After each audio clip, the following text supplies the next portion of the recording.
last step, the final session spent in this little arc inside this horrible cannibal murderer camp. The longest and most strictly recommended way to play 5e day of our adventuring lives. 4 to 6 encounters per adventuring day. It was hell in many ways. Altars of blood and death.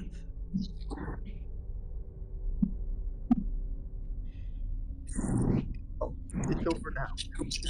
And all that you have is the scars to remember it by. Chaos gave his life to cover your escape. And without his sacrifice, well, others would have died in his place.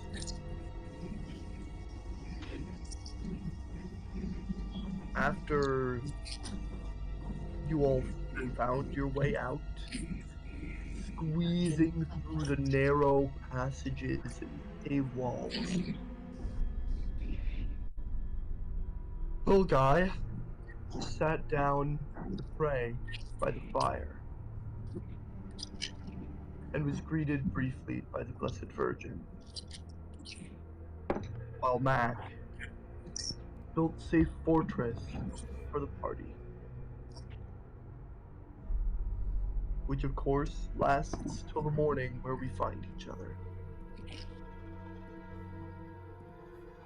The spell lasts 24 hours, yes? I believe it's only 8, actually. No, No, I believe it's 24. 24. Sorry, I asked, but I know the answer. I make it a habit to know how long my players can't be scryed on. It is 24 hours. Joke's on you. I can't be scryed on. The rosary, the first rosary I have. Yeah.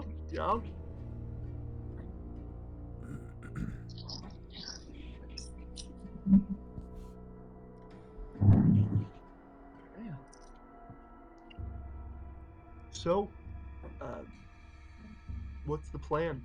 There was talk of going to see Taos's body, give him a proper burial.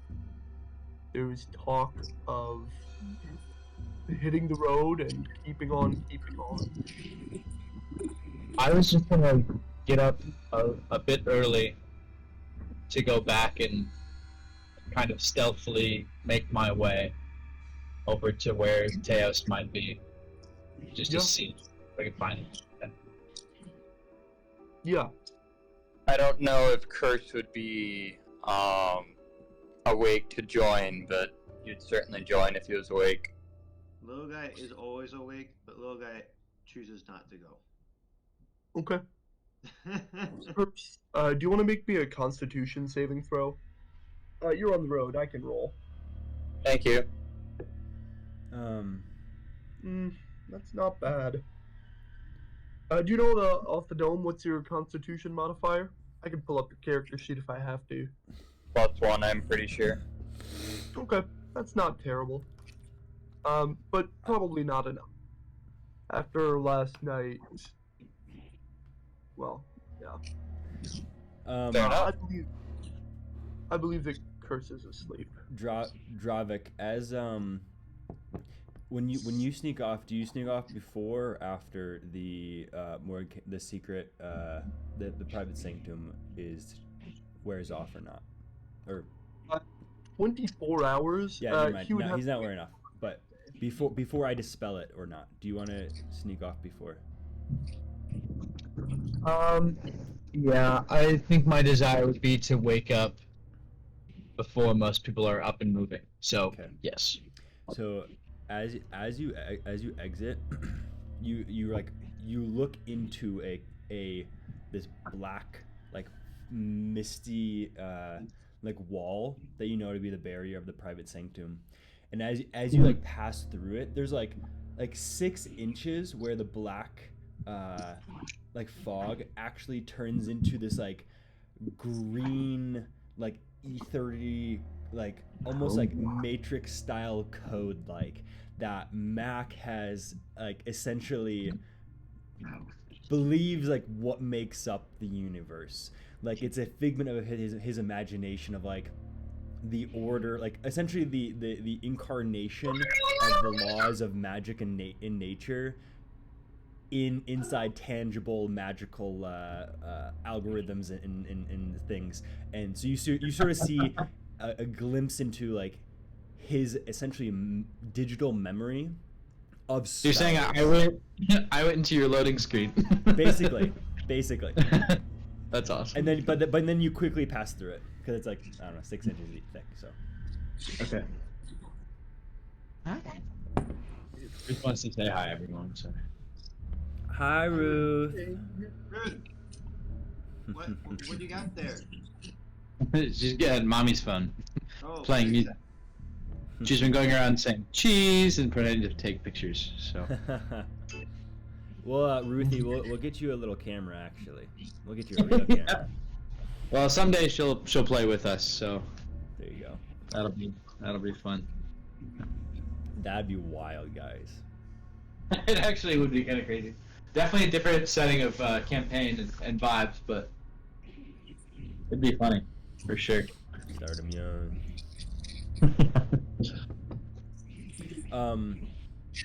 Great. I will notice Dravik leaving and everything like that. Mac, yeah, I'm just gonna. I don't really pay attention much to him leaving. I figure that he's going to go check on the body, and so basically to everyone else around, I guess it's just me and little guy in the private sanctum right now. And the How, Mr. DM, sir? How is Mac doing on learning how to communicate with little guy? I forgot to have you roll one last time. Make me one more Arcana check. Come on. Ah, frick. Well, good thing I have a plus 13 to Arcana. It's a 15. That's gross. Okay. Well, with last night's roll combined with this night's roll, and I think we were at.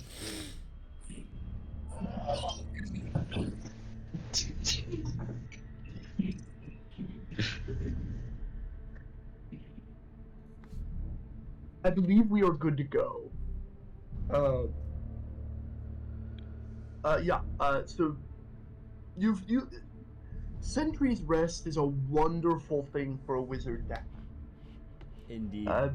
Because you never really have to sleep, and most importantly, your brain can keep cooking or kind of simmering on low.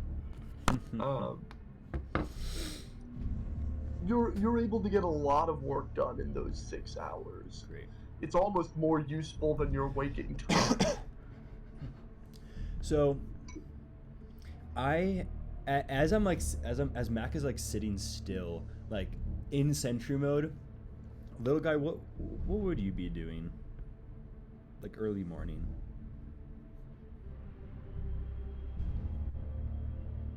Are any of the knights doing morning prayer? Full on converted, ladies and gentlemen. Hey Tom. Are any of the knights, are they doing morning prayer? Oh, absolutely. I I'm mean, doing that. I'm joining them. So that's what Mac is in the morning. I'm doing morning prayer. So as you begin morning prayer, I can hear some of the other knights beginning morning prayer, and right as morning prayer begins, they say, God, come to my assistance, and then in your head, little guy, you hear Mac's voice saying, "Little guy, make haste and help me."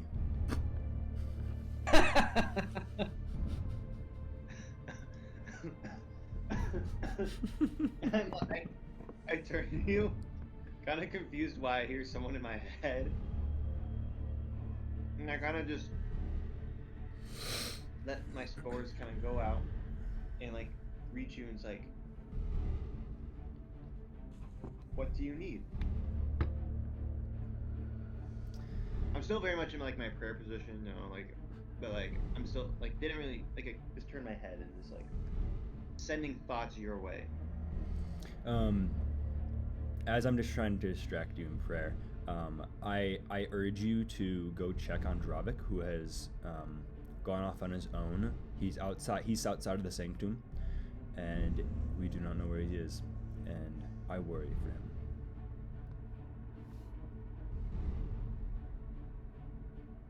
And I say, okay. Then I turn away from you for a second. Eternally pray a quick Hail Mary. And ask for Our Lady of the Seven Sorrows intercession. And then I get up and like scurry along. Over to where Dravik, the direction, like back to the cave. Cool. The Knights of the Order, none of these men are priests. They're not obligated to pray Liturgy of the Hours. One of them stops and says, it's the Dwergar among them. He says, little guy, where are you going?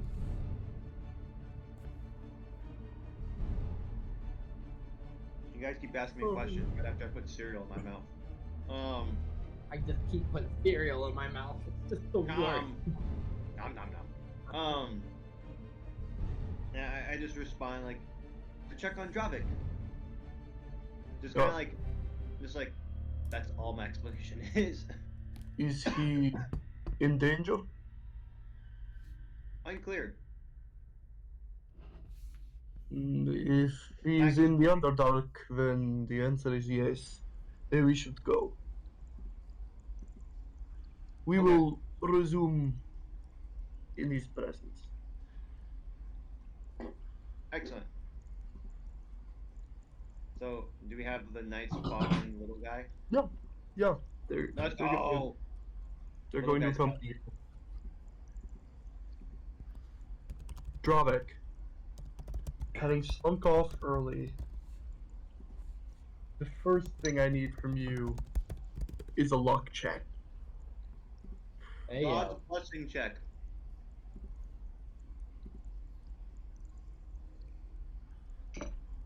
Oh my. Luck check. Roll. That is a 19 on die. Okay. I'm A super trip lucky. without incident in the Underdark. Come on. How exciting.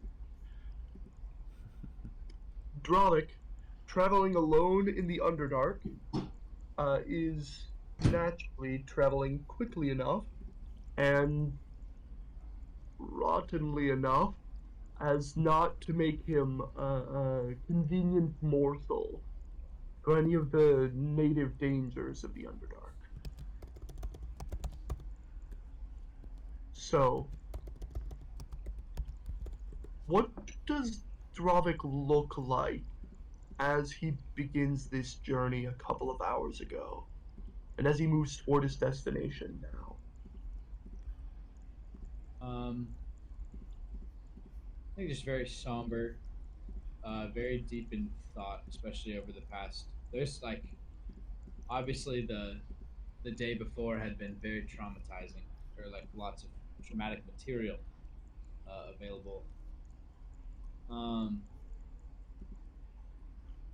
think Jovic had like kind of thrown his like tattered cloak back over, hoods up, just two kind of glowing purple lights for eyes that are showing from beneath the hood. his spear is carried at the ready, and yeah, as far as traveling, he's just moving quickly, deftly, trying not to make a huge amount of sounds. But yeah, if anyone were to look at his face, that's very. I think pensive might be the right word to describe it. Yeah. But just sort of like here's a mission that I can do right now, that I can do alone with my thoughts.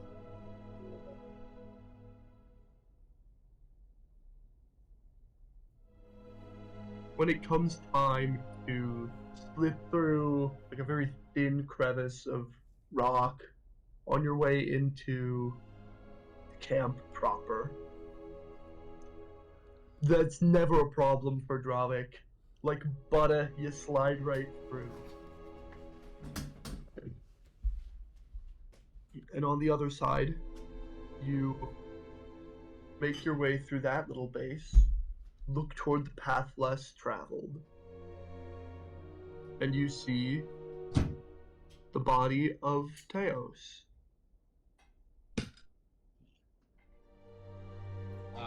As I'm sliding through the crack, I am going to be invisible as well, just in case the rest of the people catch up. Just like that. Teos's body is reduced back to its normal size with enormous weapons pierced through him that were you can, if you spend any time examining the body, several of these weapons, the wounds are sort of cratered as though they pierced him when he was large, and then his body shrank on the blades.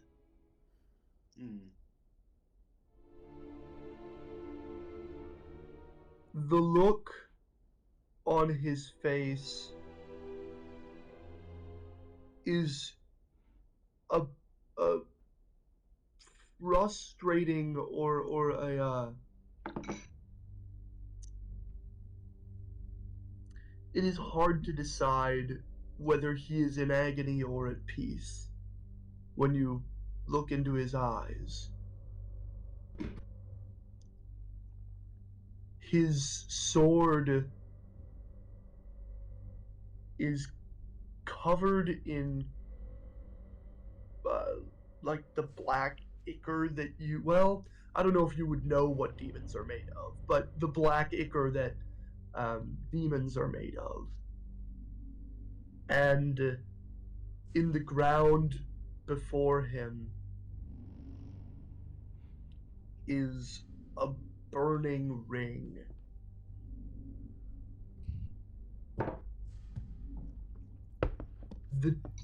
The demon that had pursued y'all had to retreat to the hell.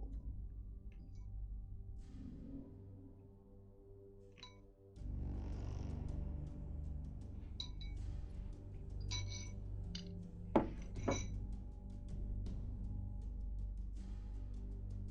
think I'll just like sit and observe, maybe glancing here and there to see if there's any other movement or anything else in the cave at all. People, I suppose. To the best you can understand, every living soul in this camp has traveled with you. The rest were all slaughtered. Nice. Yeah, I will. I'll become visible. Again, I don't see any immediate danger. And if I carry his body back, then it's not like he'll be invisible with me. So,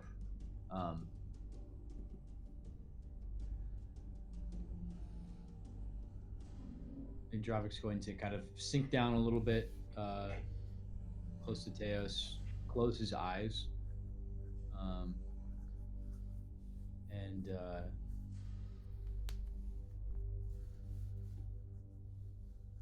and just whisper under his breath of like,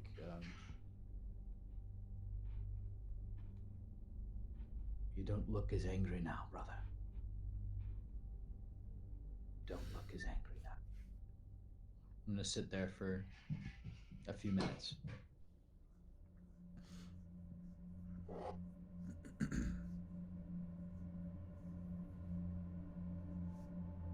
In many ways, there is finally peace. The earth is profoundly rocky around here. A proper burial would be difficult to achieve anywhere nearby. Most Sorry, guys. most bodies in places that aren't run by Dwergar or Svirfnebli, who notably, obviously, like the Svirfnebli have a lot of earth magic going on, and the Dwergar are dwarves. But for the most part, if you are not in a city run by them, you pretty much have to just put a tarp over them and call it quits.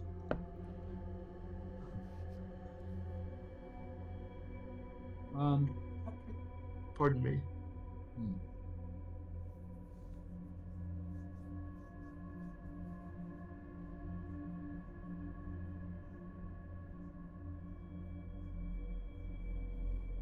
I'd like to take him back to camp, at least. Mm-hmm. To the sanctum. Mm-hmm. And I'm very not encumbered by him whatsoever. So Mm-hmm. Yep. I think I'll take anything. Just basically just reverently, like as reverently as possible. There'll be some like kind of trickiness getting through the thin crevice, but then once we're out of that, I'm just going to you kind of know like the pictures of Christ carrying the lost sheep back with like the arms and stuff. That's going to be like kind of how Theos is going to be functioning. Kind of laying upon his shoulders, almost a ceremonial look of this quasi-funeral death march that Dravik begins to make back. As you turn back, you can see the Knights of the Order have caught up with you, the three that remain, and Little Guy.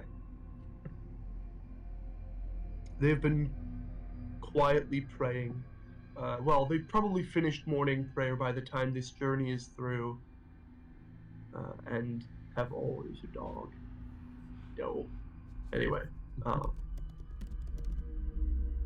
and have found y'all at the camp, and are the lizard folk speaks up. Dravik, good afternoon.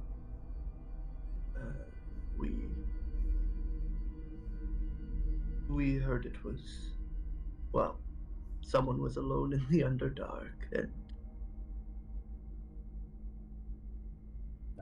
I appreciate the company. Just going to make the journey back now with him. as y'all walk, he speaks up again. Your friend fought fiercely.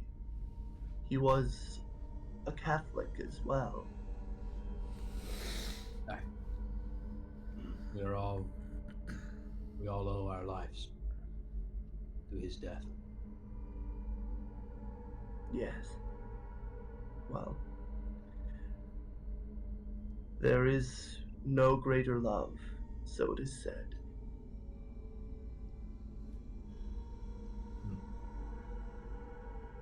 Love.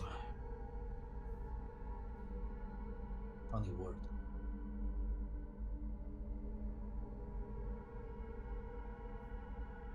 I'd rather my friends live for me.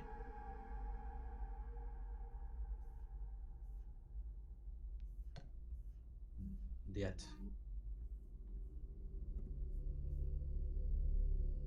where would we be without it? Without death?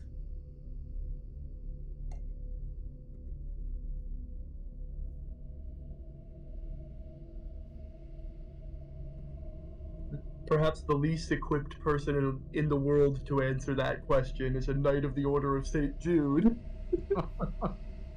And quietly, they travel back to the magnificent mansion that y'all, or the private sanctum, I should say, that y'all have set up. It's like an hour's journey, give or take a couple of miles back.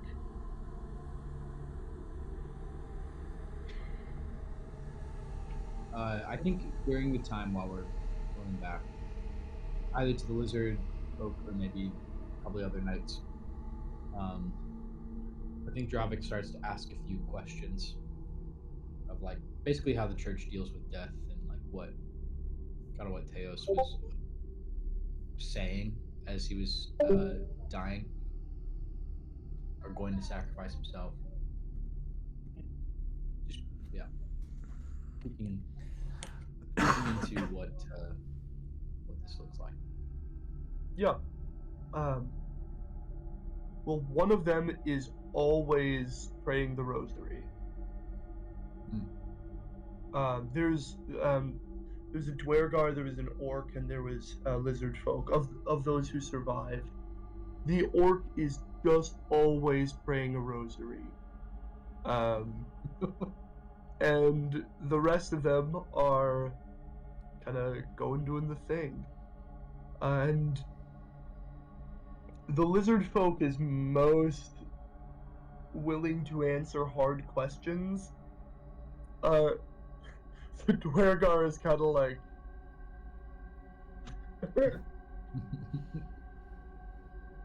God's good. But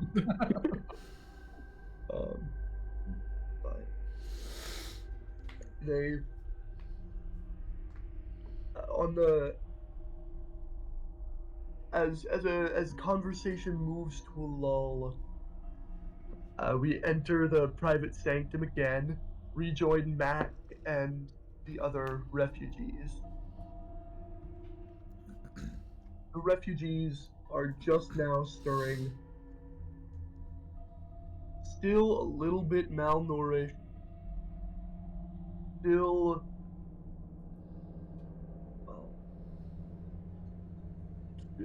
not like still a drain on the supplies in that like y'all went from having ample rations for the journey to having like a couple of days.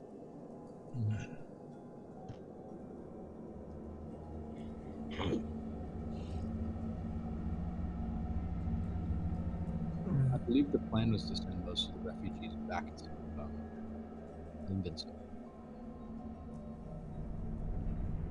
Or are they all just going to come with us to Grackles? Okay. One of them is at least planning to go with you to Grackles Chew. The rest. I'm sorry. You said the plan was to go your separate ways, send them back to Blingdenstone. No, I know at least what we talked about before. Or Blake was thinking is like sending the rest of the night to send as protection and send them all back to Blingdenstone, just because of the more hospitable. Well, a couple of them are. So the majority of them are drow. There's a handful of escaped slaves and some other kind of characters. I don't know. There's a handful of folks.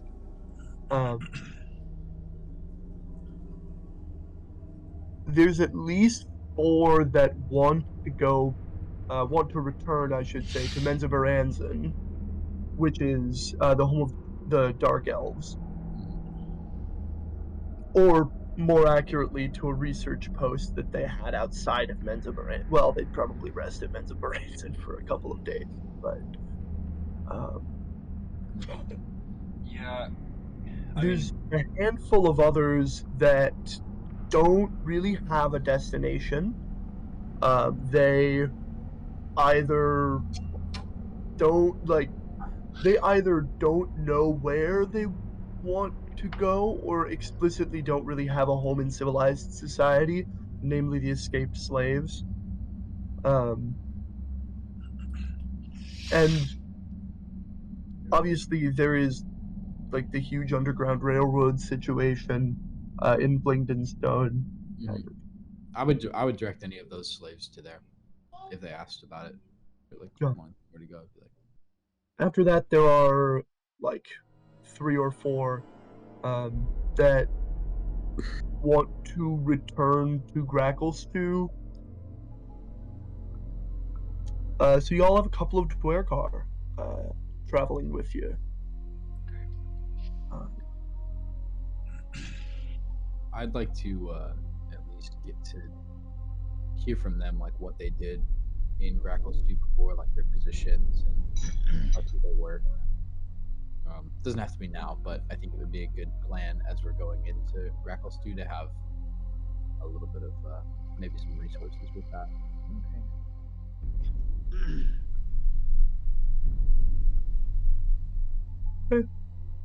Days are long when you're traveling in the Underdark, and walking takes a long time. As you pipe up, like how are you beginning this conversation? Let me hold that thought. I want to address the body in the room, Teos. Really Yeah. quick. I was gonna say when Dravik comes back, I assuming he's probably dragging, if not like Fairman carrying. He's on the shoulder. Yeah. When you enter the private sanctum, and you set Teos' body down, Mac is gonna stand up and walk over and. Why did you go back and get him?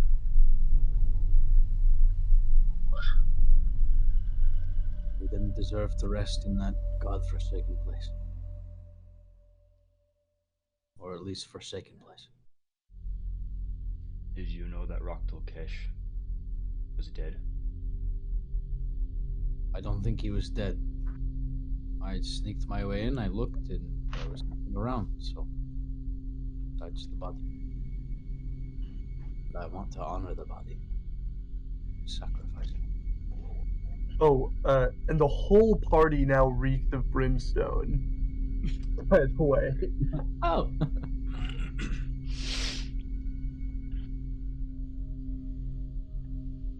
Would you like to bury him? I don't think I have the tools to, but if there's any of their magic that could help, it would be appreciated. Otherwise, we could. Burying people is not my forte, unfortunately. I guess we'll have to do it how they say, the old-fashioned way. Grab a pickaxe from the supplies. As we're digging,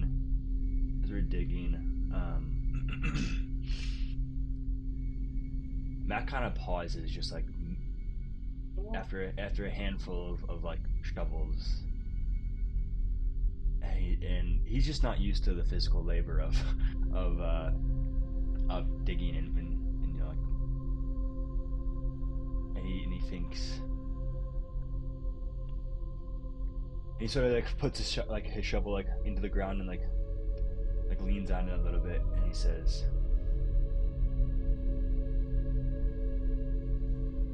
"Is there a point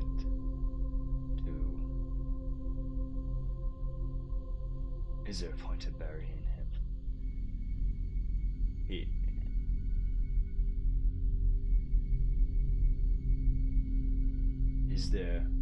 Is this more important than getting to where we need to go and stopping more of this happening or death?" Dropper will kind of pause for a second and then keep digging, and just kind of say in between, kind of like the shovels of like, did you not have a way to honor your dead? Your home place. I never knew anyone that died. I was built only 20-some years ago. In a tower. A floating building. Floating island. I never left home much. I've never had to bury my friends.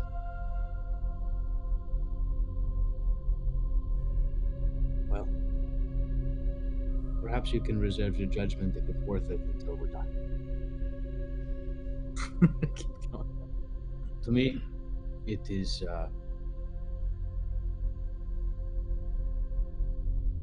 very worth it.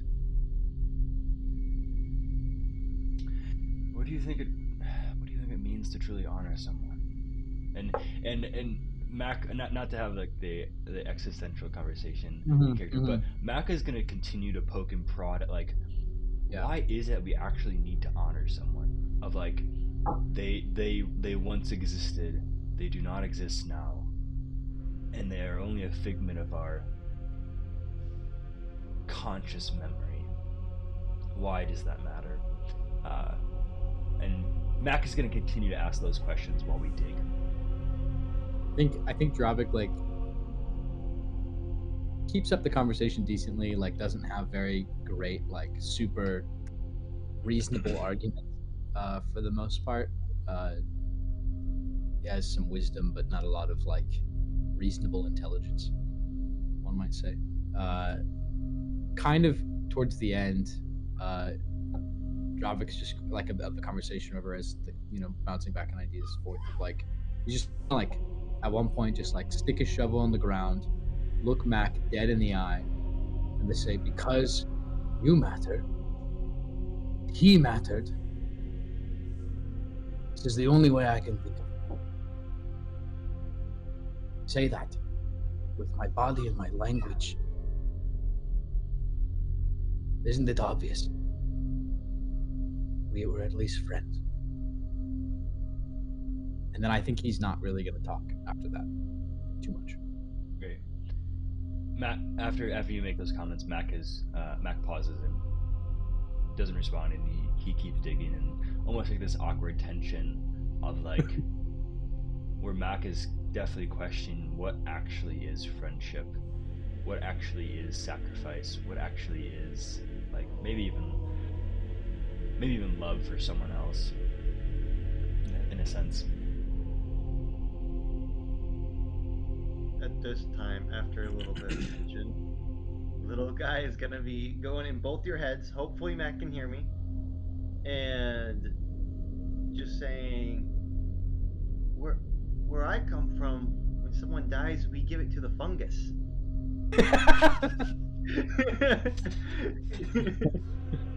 Dravik literally just stops doing anything, like freezes, and then like you only see his back. He's like kind of in the hole a little bit, and then it just starts like shaking a little bit, and then you start to hear a bit of laughter. Mac is gonna poke and prod you on what kind of fungus it was, and like does the fungus like absorb the nutrients from the body? Like does it does it allow the fungus to grow more? Like, so and and as you, sorry, my dog wants my attention for some reason. And as you ask these questions, you start seeing, like, start getting like a little bit of idea of like kind of like the environment little guy grew up in within the last few years. Like, the little guy's not that old, but he's talking about how the concept that that his quote unquote kinsman, as you realize that he's quite literally been raised by giant mushroom people, and known as Myconids, and how they taught him this concept of you always thought about your death, and you always thought about your death, and just because you die doesn't mean you're dead, but rather your death leads to new life. Know that you are Why in- fungus, and to fungus you shall return. How, like, when you Oh. die, then you become nutrients for fungus, and how the fungus grows, and that's new life. And sometimes when this fungus grows, it can allow your body to be like animated to help out those who are still alive. And sometimes you're just going to be food for the fungus. And then eventually, little guy is describing this, and he says that there's a phrase that is used, and the phrase that we oftentimes use to remember this is called memento mori. Wow, the fungus people have Latin? That's crazy. Speaking in Celestial? Cool. Whoa! Coincidentally, the song that is currently playing is called Regnum Mortis. That's hilarious. Obviously, that would come across via raw telepathy. The idea of memento mori would be conveyed, but not really the words. So Mac responds, in the scientific world, we call that the circle of life.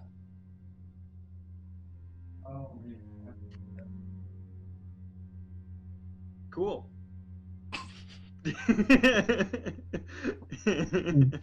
Where are we at right now? We're burying Teos's body. Where? Now, I Like, believe just we've remained in the private camp. sanctum. Yeah. Private tank. Okay. The refugees have split into groups and begun their journeys home. None of the members of the order are staying with you. They're leaving you in Volton's care. And the orc named Gork has not stopped praying the rosary. He and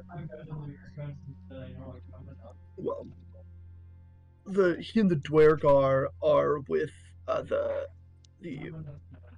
Underground Railroad situation, headed back to Blingden Stone, and the lizard folk is headed with the drow over to Menza Baranzan.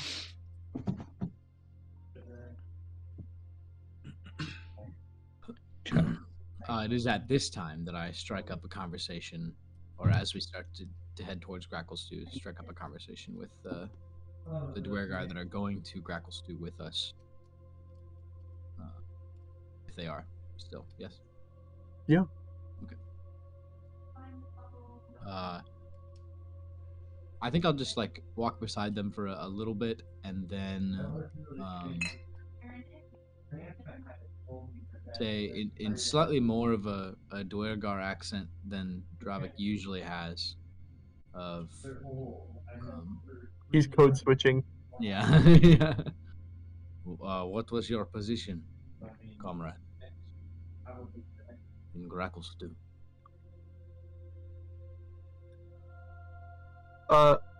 The four of them look to each other. One of them will remain silent, but of the other three, I was a worker, a miner. One was a financier, In the outer wall, which you would know is the place, like there's an outer market where other people of other species are like allowed to congregate. In the actual city of Grackleshoe, only Dwergar are allowed, and sometimes Darrow, kind of. And the last was a city planner. I look over at the fourth one who didn't speak. And you? What did you do? That's Jaden's new character, and Oh, we're gonna nice. talk about that in a bit. He answers. Spoilers. In the Spoilers. He answers in such a wonderful way that is interesting, and you engage in conversation for quite a while. To be Uh, but it's interesting because his conversation starts with "to be retcon later." Yeah. He begins to T-pose in front of my eyes.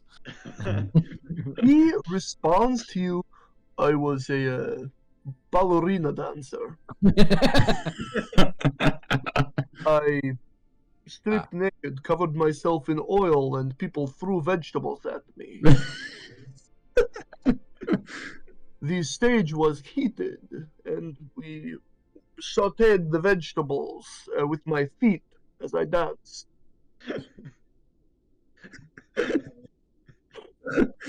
It must be a new position. I have not heard of it.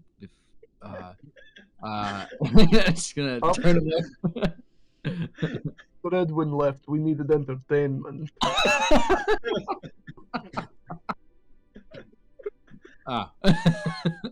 About this time, Curse suddenly just wakes up finally, because he's been asleep. We left Curse 20 feet behind us. Yeah, and then just look around, and I'm still in the dome. And is anyone else in the dome while I am up? I mean, we would have woken you up before we started Yeah. moving. Okay, whatever. It's Alright. it's also bigger than a dome. It's a pretty big area. Okay, cool. Okay, well, okay. Whatever. I finally come to my senses. So what's the plan? I'm sorry, I've had a headache the past couple of hours. Tom, did the vision that we saw with the rest of the obelisk, did it didn't really show where in Grackleshoe it was, right? Just kind of knew it was there. Or I think I said more than that. that's what I thought. I don't remember. I believe I said that it was underground. It was under Grackleshoe, in a cave system beneath.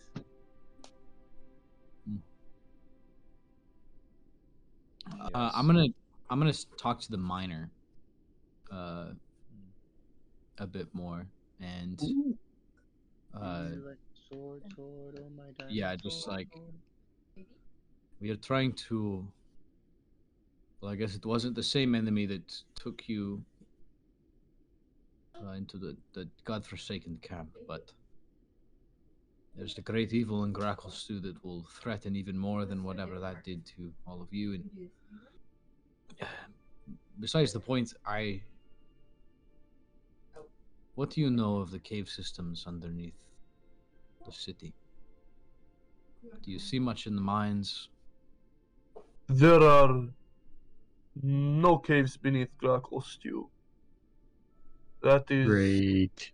We would never build under there. That would be foolish. A liability.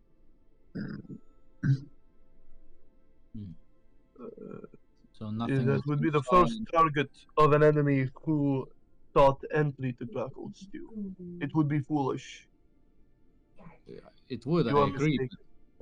I have good knowledge that there might be some underneath the city. You see dollar signs in this man's eyes? You have valuable information. I believe I do. And now we have valuable information. Only as much as I give you, comrade. You have already given it, comrade.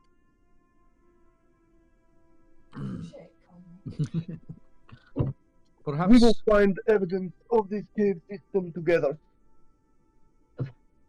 that's what I was thinking as well. Could be valuable assistance, especially for some of the outsiders, to help us get inside the city. Yes. Do you think that some of you might be able to help with that? As we endeavor upon this mission together.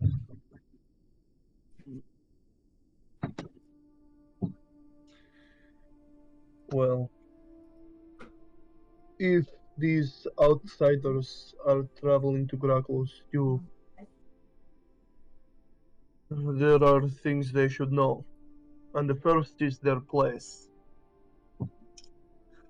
You are not welcome.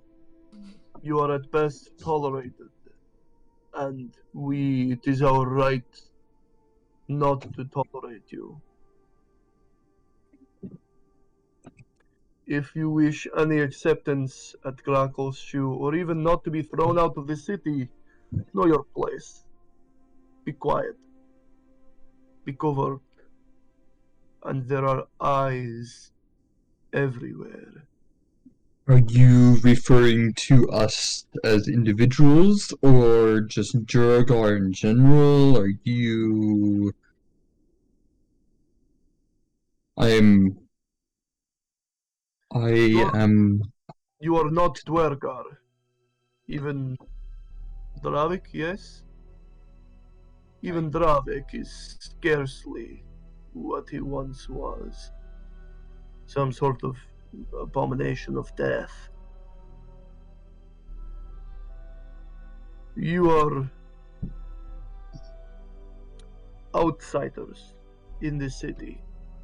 You should always remember that.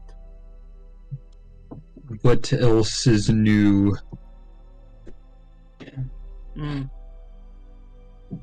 This is different. Curse. This is no Blinkenstone. It is a good warning. It is natural to Duergar to become invisible. Which means you will never be sure, if you are smart, that there are not spies in the room. What was your name? I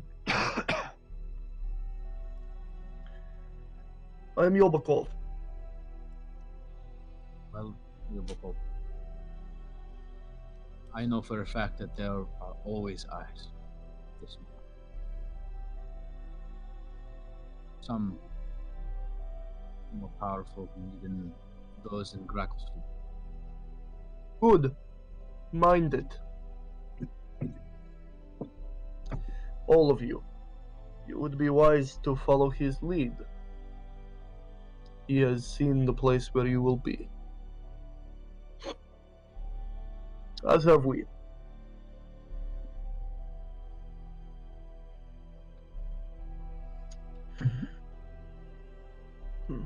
Let's get moving then, yes? Of course. I think the first thing that we might need to do when we get to Grackles 2 is to find a place where we can stay and be relatively hidden. What my mind comes to is I believe that Bolton had mentioned that there was a church being established, something like that. And there it could be a good place just to lay low. I was thinking more of a tavern, probably, but yeah, that works too. No Christian has survived more than 10 days in Grackles. We intend to keep it that way. Dang. Perhaps They haven't met little guy. Your witchcraft is welcome outside our walls, where it is not our problem. In But the when you outer enter the city, your crosses go with you.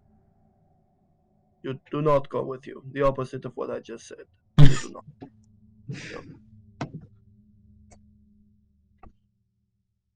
Anyway, the next order of business after we find some kind of shelter while we are there is to believe would be to find the entrance to the cave, which I suppose we could start with the outer markets and then move our way, if we need to, into the city. This is my thought. I don't know about the rest of yours.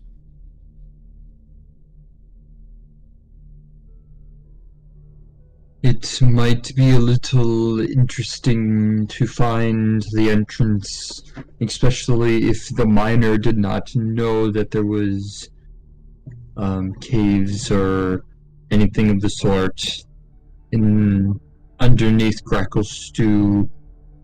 I presume it being a challenge.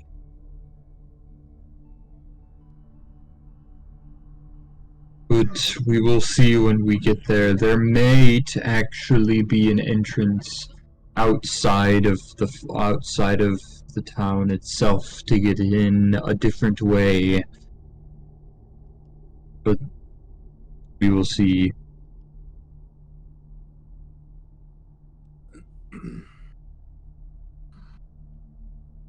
Perhaps we could. It might be faster if we split into teams. Some that were looking on the outside of the city, some in the outer markets, and some inside. I don't know. That would be good to split into two different groups, then we are able to cover more ground. I liked this plan. Yes, it appears that that might be the best course of action of splitting up, and people inside the city can possibly make friends with people who might know ways of getting down there. You never know. It's always helpful to have friends in places unknown. And Matt, what do you mean by friends? At the very least, people to help one another. Mac, you can disguise yourself into other things, into your other form. Can you turn yourself into a Duragar by chance? Unfortunately, no, I cannot. They are a little too small for the disguise to actually work. Unfortunately. Immensely tall Dwergar. I can disguise myself as a drow. If they would be. Oh yes, I meant drow. That would be the worst thing you could possibly do. In Grackle Stew. Oh yes. Okay, well, no drow then. How are they? Drow are certainly not welcome. Do you know if they're fond of humans? As slaves, perhaps. Most Then, people side of that. It would really only be safe for Dwergar to enter into the city, I think, unless there is a way to disguise, or go invisible. It sounds like Mac does have its limits, I guess. Or you could perhaps be in your human-looking form and pretend to be captured by some of these Dwergar, and you see kind of in Dravik's like face a little bit of like I don't really trust them all the way. or perhaps we just live in reality and say that we help save these Duragar's lives, and we can help save yours. You know, do you not think that they would take kind to those who have been helped? I kind of like pull Mac and like I guess Curse if you're kind of in there too or whatever, like to the side just to give like a brief, like basically spelling out that like how immensely utilitarian and like just kind of think like anything. It's just like it's bad. Dravik, you would know the following first and foremost, they would not let anyone into the city without a reason to. If they did allow you into the city for saving the lives of a handful of Dwergar, there are some objectively valuable members of this group, like a city planner and a financier. Those are good finds. But ultimately, they would give you your reward and let you buy whatever you wanted within the city, but you'd be expected to leave, give or take, that day. We would have a small window of opportunity, but our welcome would not be overstayed by. In fact, I think most of the time it's understated. Well, why not we take this opportunity to, if they're willing, to see what we can see, talk to who we can talk to, and possibly find a way in from the city. But it appears that whoever is searching outside the city is far more valuable in actually finding the place. A secret cavern or something like that. I don't know. Maybe there's an escape tunnel or something from the mines. Perhaps. We'll see. Sounds like we need some information. As we approach, getting closer and closer to Grackle Stew, Dravik definitely is getting a little bit more nervous, kind of fidgety. Yeah. Not showing it overwhelmed, but Obviously, any suggestions to go into the city, he's pretty about, even if it's a decent plan. Yeah, I'm not gonna lie, guys. You know, how a little kid is I'm excited to go to the go to this new place. Yeah, that's me the whole time. I'm oh, I wonder what kind of people we're gonna meet there. And I'm you can tell everything every time I say something. You're little guys, do you understand the context of where we're going right now? Dravik, did the miner say anything about an emergency exit from the mines? I can talk to him about it, but he was fairly adamant that he had no knowledge of any sort of cave system underneath ground. Kind of make my way over. Making my way downtown. Again, of maybe asking about the layout of the mines. I know very little about it from my time since I was a guard. Their mines are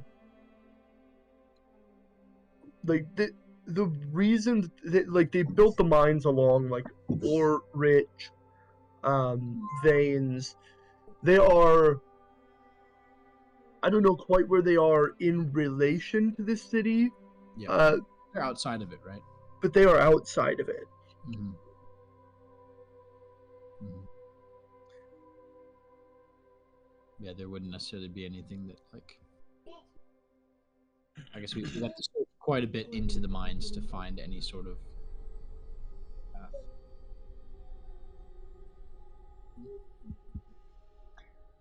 Yes. I guess if it's anything like Blingdenstone, is that there are Dwergar that are.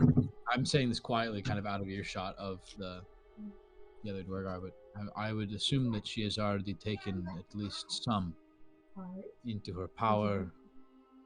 And honestly, my best guess would be that it would be maybe in the outer markets and probably in the inner city. If I were her, she would have the power to do that, especially with those under her control. What does the city limits of Drackle Stew look like? Is it fortress area? Is it It's well defended. Okay. Is it the outer markets are outside of it. The entrances to Grackle Stew that are not from the outer market are narrow passages dug through the stone about 6 feet exactly, which is headroom for a Dwergar and not for any other species. And down that long stretch of tunnel, there are 3 guard posts. Well, I don't think there are 3. I believe there's like 1 guard post manned by a handful of Dwergar and a handful more of invisible Dwergar. So is it then like There are, is I it think- like out in the open, or is it in like caves? Like is it like tucked in a side of a ridge, or is it like is it out in the open, or One like where sec, is it? it would be useful for me to get a map here. I'm gonna grab a map. Okay. Ta-da. Because like if it was wide open and there's like forest all the way around it, we could take a perimeter, go all the way around a safe distance, maybe find an entranceway. But if it's like tucked in a cave, like tucked in a side of a mountain or something like that, it's a little harder to do. They just wouldn't. They definitely wouldn't let us into like the entrances. Besides, like I think what Dravic's thinking is like outer market's the best bet to like make a home base there while we're there, and then finding ways inside if we need to by pulling the like, hey, we rescued these valuable assets card, but we'd only have a day at the most inside the city to find it. So it would have to be like, good to have a like more of a lay of the land and then kind of spearhead it. Or y'all could absolutely try manufacturing a reason to stay longer. For the record. Is the outside market under security or under any sort of is it hard to get into the outside market then? I mean, we're just more tolerated there. Okay. Like it'd be Gotcha. like that's a place where like traders would come in and whatnot. It would be illegal for non-Dwergar to leave what's called the Dark Lake District. This is largely populated by markets. There are a couple of like there's an amount of residential area there, but for the most part, people are not. It's not like built for people to stay. It is built for people to come, do business, and go. Gotcha. Yeah. And you're saying that like time period is like could be a week or two, so like it wouldn't be unheard of for us to be there for a couple days in the outer area, market area, as long as we give a good enough reason to be there. It's not as though you would be thrown out anyway. Like you would just Be questions on why you're there. there would be eyes on you after the first day. Gotcha. And this is only the outside market district, right? Once you get into there's a inner wall that goes into a more specific area, and that's the one where we have to play the whole hey, we're the heroes card, right? Yeah, so the Dark Lake District is sort of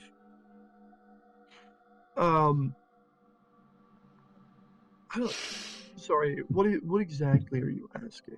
So More of just clarification of like, okay, how far can we get in without playing the whole So Grackles 2 is a city split down the middle. Let me go ahead and grab a map here. Yeah. Are we hopping in Foundry, or are you just sharing it? I'll just share it.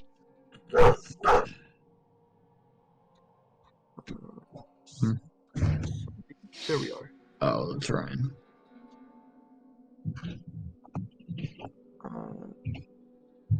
Copy image. Maps. Grackles 2. Paste. There we are. So, the Dark Lake District is where anybody, well, all are as welcome as the Dwergar welcome anyone.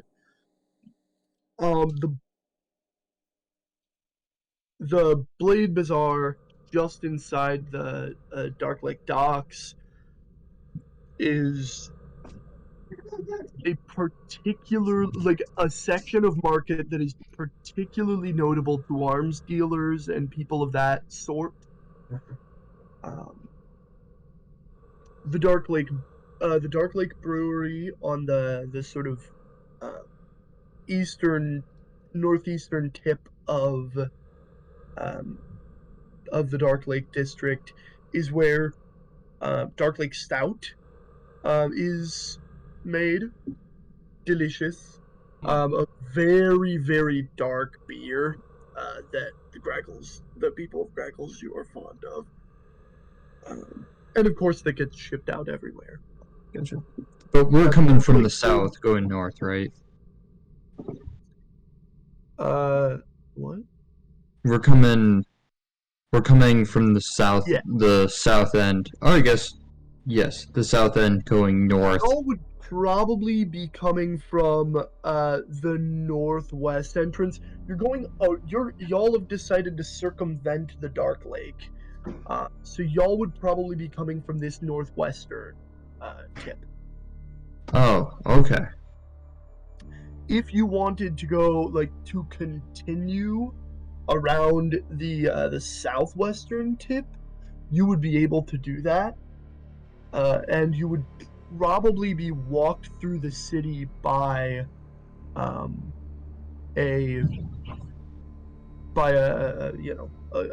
escort. Dravik, you would also know that they have wards everywhere for invisibility specifically. For the entrances and exits to Grackles 2, there are heavy wards to stop people from entering invisibly. Anyway, so you can see Grackles 2 is split down the middle by essentially a massive ravine called Laduger's Furrow.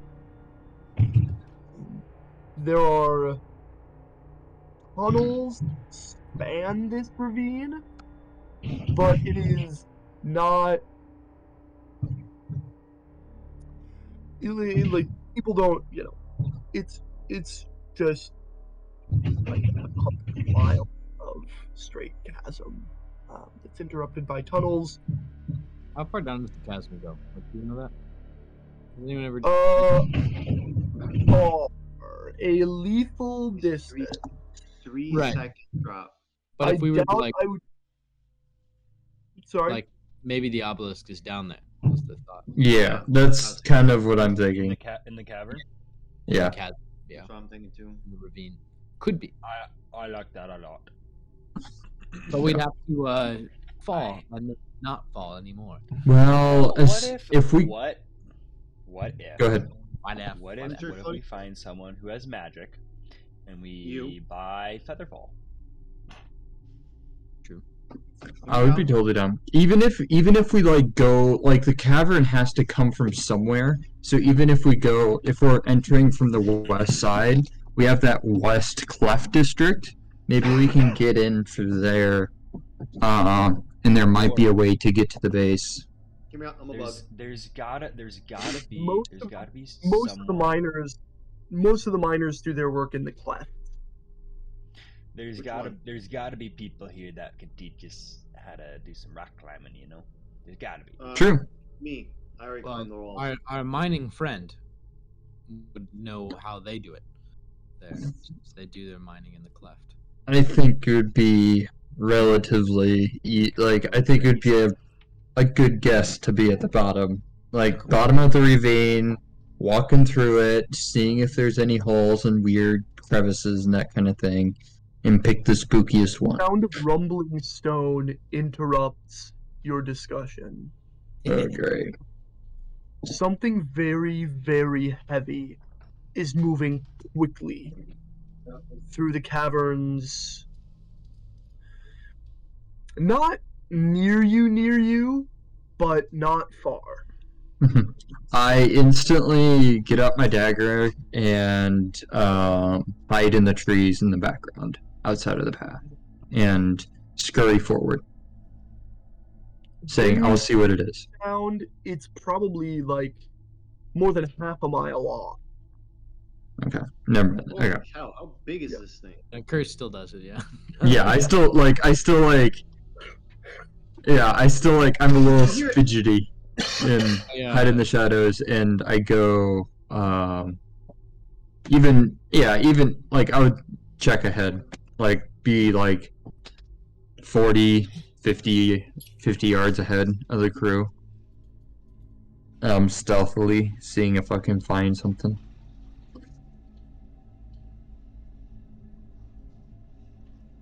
Be on high alert. Mm-hmm.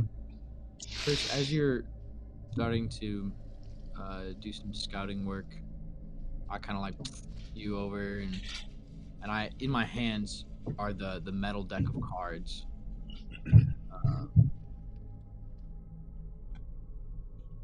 Look, you weren't the best with the dagger before. You should take these back.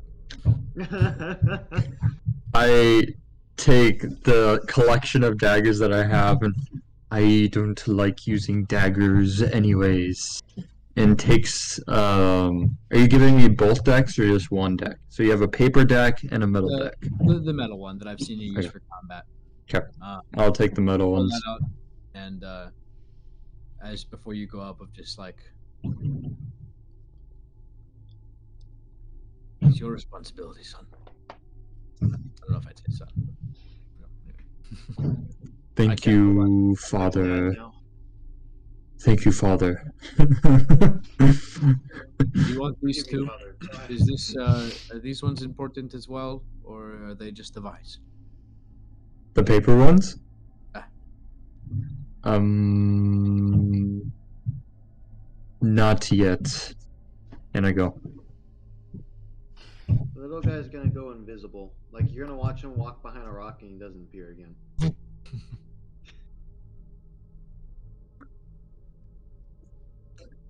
We could just instantly, like, we could just have everyone just be invisible, be like, so like, and then there's just Mac just chilling. He has the. You're muted, Oh, Mac. Mac, you're muted. Oof. You muted yourself. There you go. Yeah, Next no, voice box got missed out. he's got Octolux Resilient Sphere on the ready. Is that an action to bring out? It's one action, yeah. Wow, Hamster that's ball. impressive. I can't wait for Mac to just be a hamster. Yeah. I pray I don't need it. Okay. Little guy, Yeah. you know who's approaching. Oh. Oh. Oh no. Then in that case, everyone in their head hears, "We need to run now." You hear it. What? You hear in your head, like you're hearing like little guy go. He's coming. He's coming. We need to go now.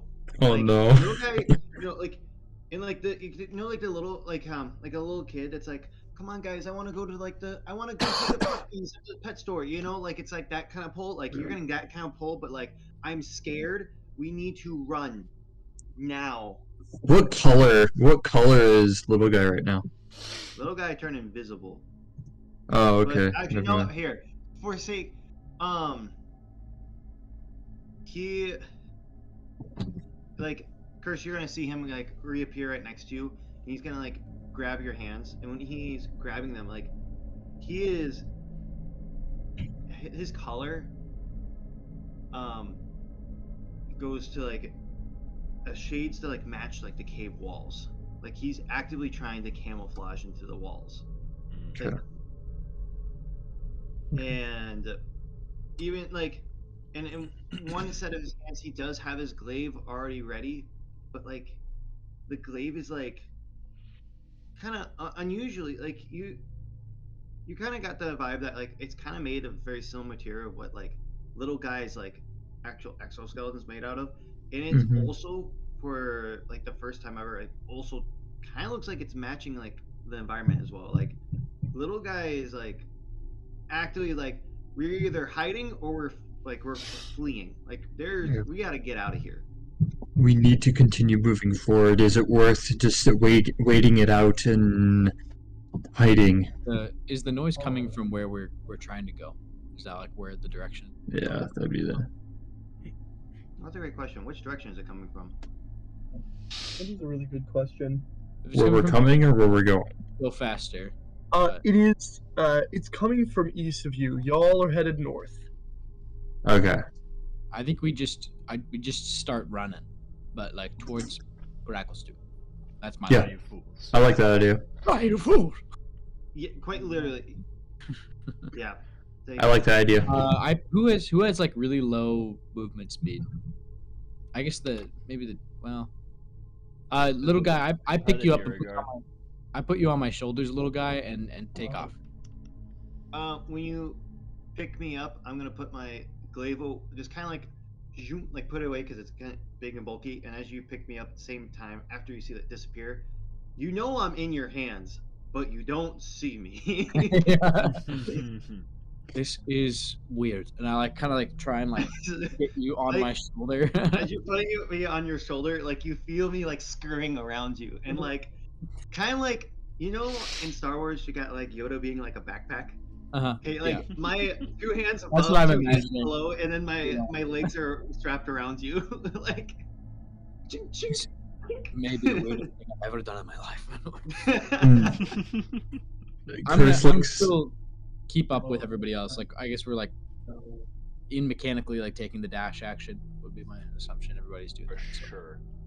Right, so I'll just be kind of running regularly. So if I take the dash action, then go really far Yeah. ahead. I think curse too, yeah. So I was gonna look at. I look at Mac. I'm like, I'm not lifting you. I apologize. I whisper as we're running to little guy of like, what? Who is this? And you What just has- hear on repeat in your head, like I don't even know how you would even interpret this, but the equivalent of heavy breathing in like a panic type of sense in your head, like you're hearing this heavy breathing. Like it's off of him is like fear is rolling off of little guy at this time. Like And the mushrooms just say warning, warning. and in your head, you just repeatedly, you just keep hearing, he's coming, he's coming, he's here, he's coming, he's coming, he's coming to get me, he's here. Little Run. guy, don't shut Run. up right now. It's going to make me very hungry, and I do not want that at this moment. Still small like saliva from like the fear, like going to like. The adrenaline. No, I'm trying to quit, don't you? And when you say that, little guy's gonna be quiet for a second, and then you're gonna hear just a whisper, like in the back of your head, like we can't kill him. We can't win. Run. And I'll be quiet. That I Well, can. While we're running, Mac is just going back and forth in his head whether he should cast Grease, Slow, or the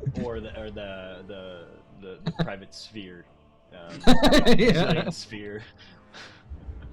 Like the math gif. Yeah, like, literally. Yep. But he's like hightailing it. yeah. Press X for doubt. Juke, juke, juke, juke. All right. My favorite button.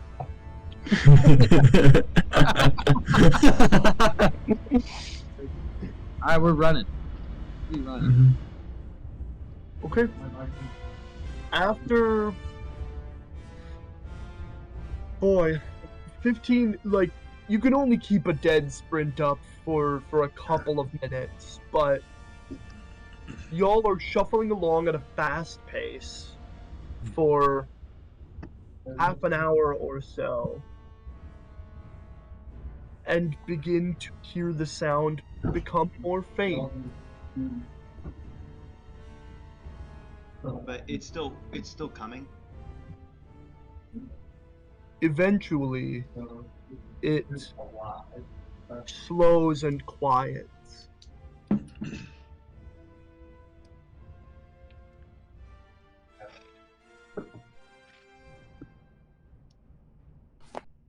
Mac doesn't breathe. Neither do I. I do. Yeah, I think real. Dravik would still breathe because he's like not used to things, you know. He like doesn't need to, but it like still happens. There's no real, besides a mental like almost placebo, why he would need to. Yes. Kind of like if for some reason you didn't need to eat anymore, but you've always eaten all your life. Right. Or perhaps you're addicted to human flesh and you don't really need it all the time, but you still want it. Well, I mean, human flesh. I mean, I don't think you're addicted to human flesh. I think just flesh all the time seems to be pretty accurate. Humanoid, some kind of Humanoid, intelligence. It just okay. adds a little flavor, you know. A hint of paprika that I really enjoy, you know. Yeah. So I guess the question is, are you guys stopping? I'm strapped as a backpack. I think we Okay. slow. I think we slow into a fast-paced like hiking walk. Yeah. Walking with a purpose. I would like to, if any time little guy gives an answer other than "we're gonna die, he's coming," still ask like what exactly, like who is it, that sort of thing. If you're calm enough to give answer. I like the music that just Yeah. it's like it's actually really great. Trying to fit in a little Star Wars action. and I guess are we all? Did we all get like? I'm assuming we got separated as a pack, didn't we? Because like half us can go twice as fast as the No. others, or like We you were guys we were all- matching. We were matching You pace. guys were matching. Okay. Just maybe not as labored of breathing. Yeah. The city planner and the financier are exhausted.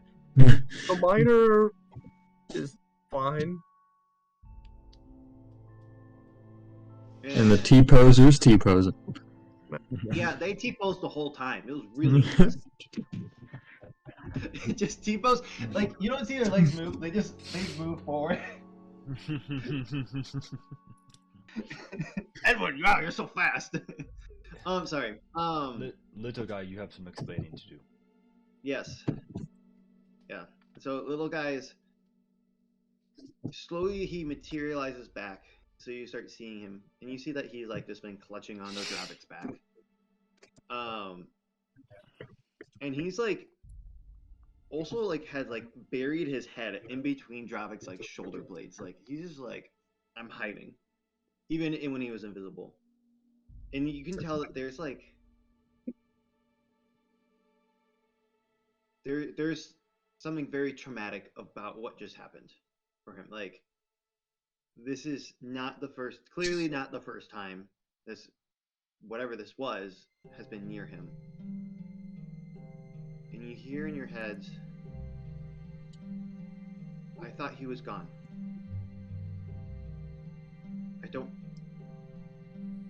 I don't know what he is. Don't know where he comes from. I just remember him. Normally in telepathy, nouns are communicated via image, give or take. You can feel little guy straining not to recall the visage of this creature. Mac's gonna flip his hood up, and he's gonna look like a detective guard, and he's gonna have his little pen and quill out. So can you please give a physical description? And then slowly, not to the Dwargar, but just to our party members, you're gonna slowly start seeing a series of memories to start going through your brains. Come on. Adam, these ones you've seen already. Ooh. These are the ones you saw when you picked me up. And you see through little guy's eyes how like you're a lot shorter because you're in through little guy's eyes. So you're a lot closer to the ground. Of course. And you're in a dark cave. You can see just because of the dark vision. And you can tell that little guy is breathing heavy. He's been running. He's running around a lot. He's running, hiding behind cliffs of rock. And hearing that same noise, but so much closer, this big, heavy creature is running towards him.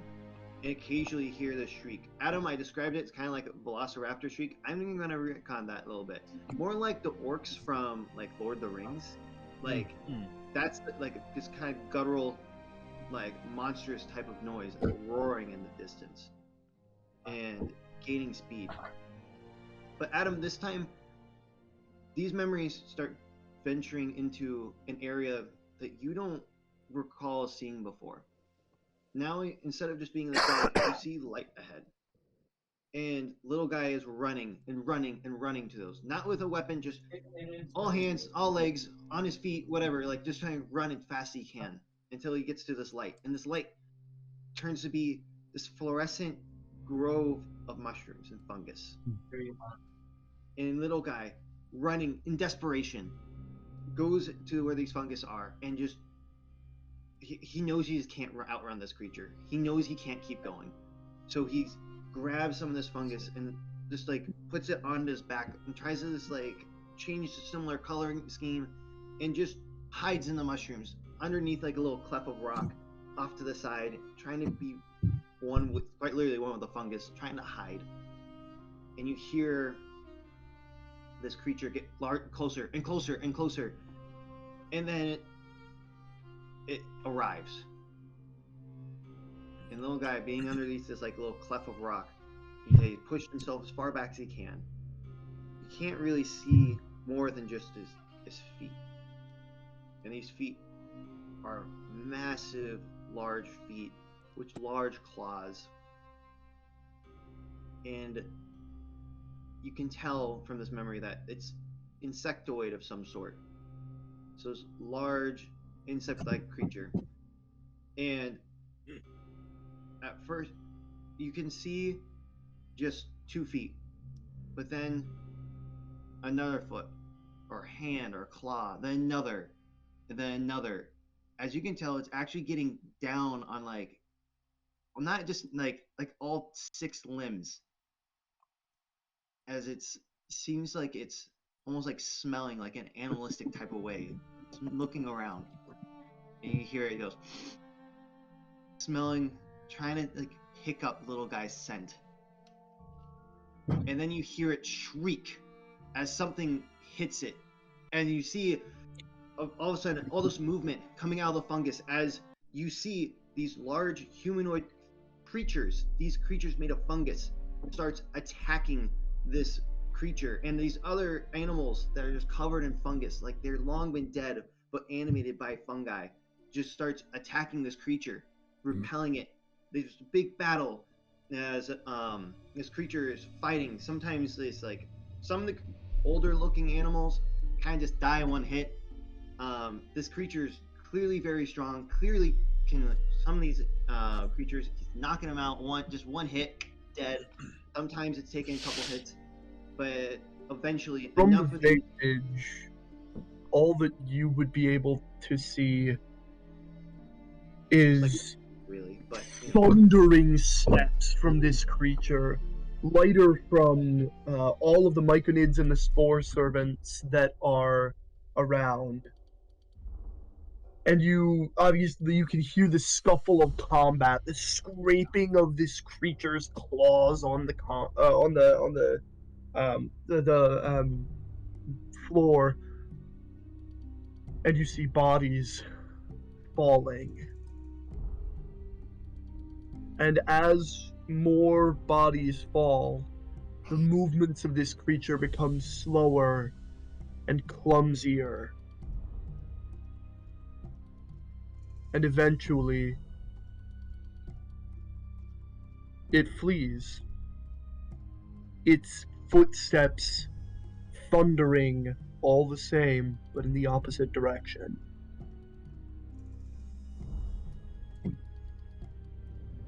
and then little guy, kind of still in panic, starts calming down,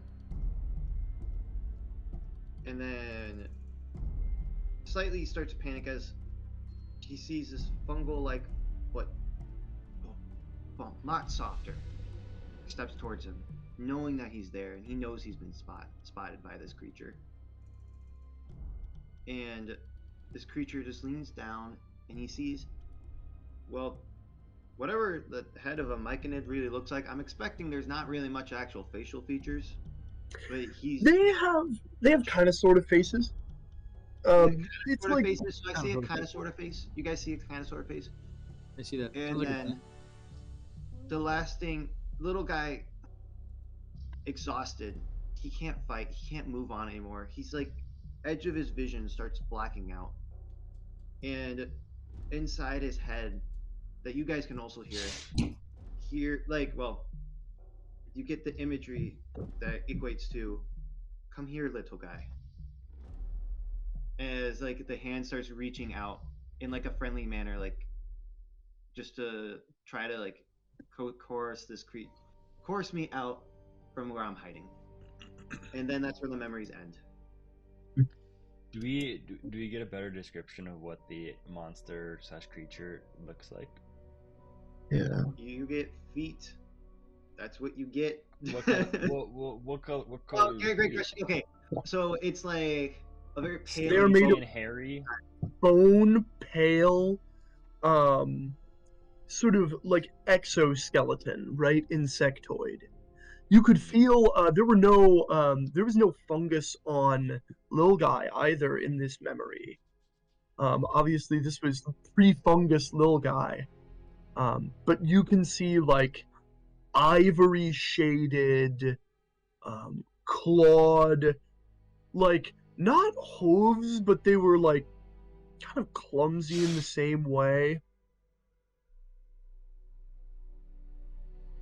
And The again, connective tissue between the sort of joints was black and sort of like sinewy in a dissatisfying way. you could also tell as well, based off how the memories played out. Excuse me. This creature was bipedal, but it seemed to be very comfortable based off. Like it seemed very comfortable going on all 6 limbs. Like it's comfortable being, no matter how it's standing. Like it can stand up like a person, like all humanoid like, but it also can like go on all 6 limbs just as easily. As it's almost preferable almost in 6 legs, but could stand just fine. So it's a 6-legged skeletal bear. 6-legged looking, skeletal looking, bear looking, Insect. insect looking. Yeah. Maybe With a beetle shell. Maybe some sort of weird dragon, almost like a Yeah. dragon. No, when I we can't say think- when we say big, like when we say big feet, like is this like a Talos big feet, or is this like a Tarrasque big feet? Like I its Nice. legs looked about as wide as Little Guy did in the memory. So it's a huge, it's huge creature. Probably. it has It's large not legs. medium. No. This is a large creature. Oh, large creature? Huh. Anyways, okay. Like this would, I don't know. Who's our tallest party member? Tails. Now Tails? deceased. No, Well- it was 7 feet tall. R.I.P.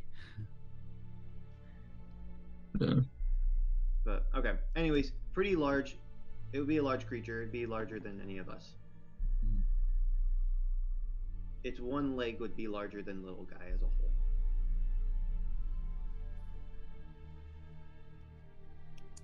Well, that was both enlightening and confusing. I understand why you wanted to leave and run away.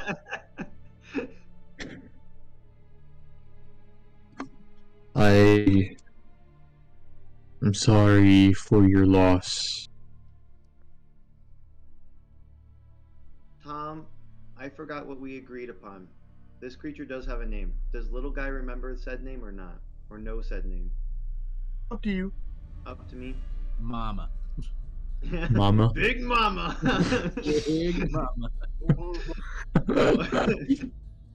You can be my little guy. For a second, I was like, it's funny because there's a decent amount of insects where like the mother will just like eat the children, you know. Yeah, So like, actually. it won't be like. Mama. Hey, mama. Oh. The little guy then tells you guys, I haven't seen that creature in years. But over time, a name started to develop in my memory. As if I knew this creature's name. As if it was something more important in my life that I don't remember beyond that memory. That creature is the Pale King. Pale King. The Pale King.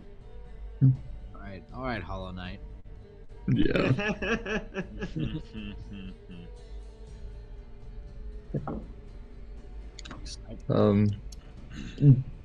DM, does it sound like we're in the clear at this point? It doesn't sound like it sounds like the Underdark.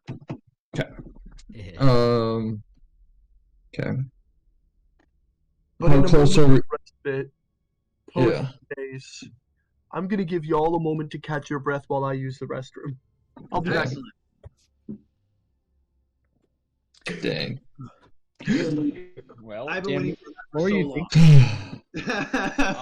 long. I was fully thinking Tarask. That'd be kind of crazy if And Or like a small little Tarask. guy is like a baby Tarask. Dude, that'd be so funny. Literally baby Tarask. Yes, that's what I That'd was be thinking. so funny. But Tarask don't have 6 limbs is a thing I don't believe, which is Yeah. unfortunate.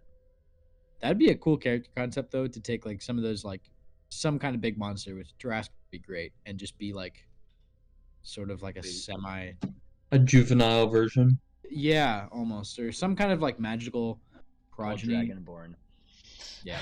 Well, okay. I was watching this video, and I really like this idea. So you know, like the Genasi and like they're all elemental and stuff, Uh-huh. and they're said to be created from like large disruptions of some kind of elemental magic, right? Mhm. This guy's idea. I don't know if you guys know Pointy Hat. He's like a No. YouTuber. He's pretty Well, fun. actually, wait. Is his logo like literally a hat with an eyeball? Yeah. Yep. Okay, I think I've seen stuff. I by like his stuff. He's really creative, but he's like Genasi are like really popular to be played, but they're a little bit lame as far as like kind of building around. It just gives you kind of some Avatar vibes. It's his Yeah. opinion. It's cool.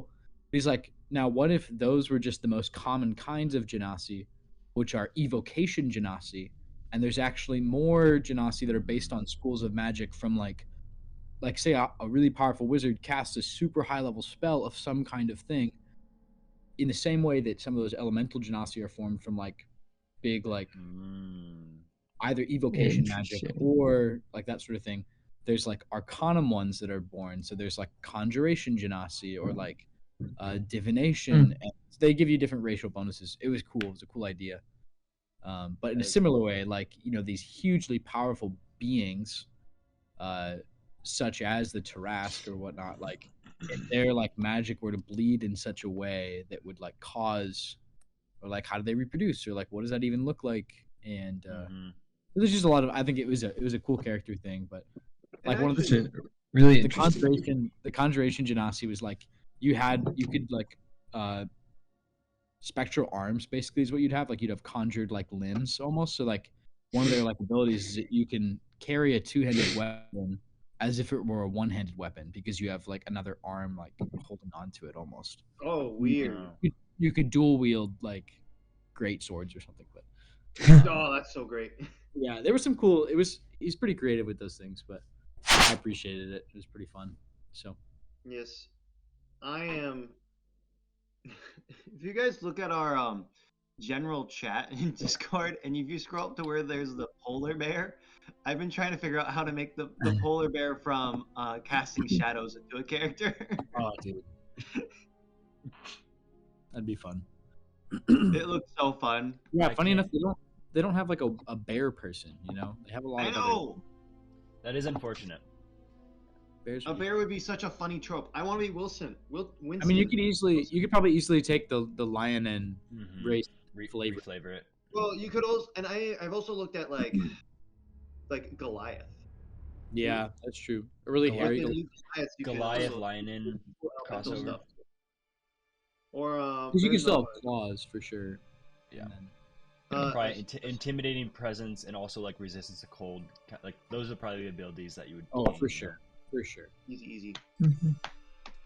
Anyway, We're just making bear folk in D&D as a race. So bear folk. Very exciting. No. I'd probably just play an orc and reflavor it. Oh, I would orc. like to request at some point, we little thought guy. lion and Goliath mix. Yeah, that would track. What about honey badger folk? I think that'd be a fun race. Resistance That I to think- everything. Honey badger He don't literally care. doesn't care. Reduce him to 0 hit points. He's still up. He doesn't care.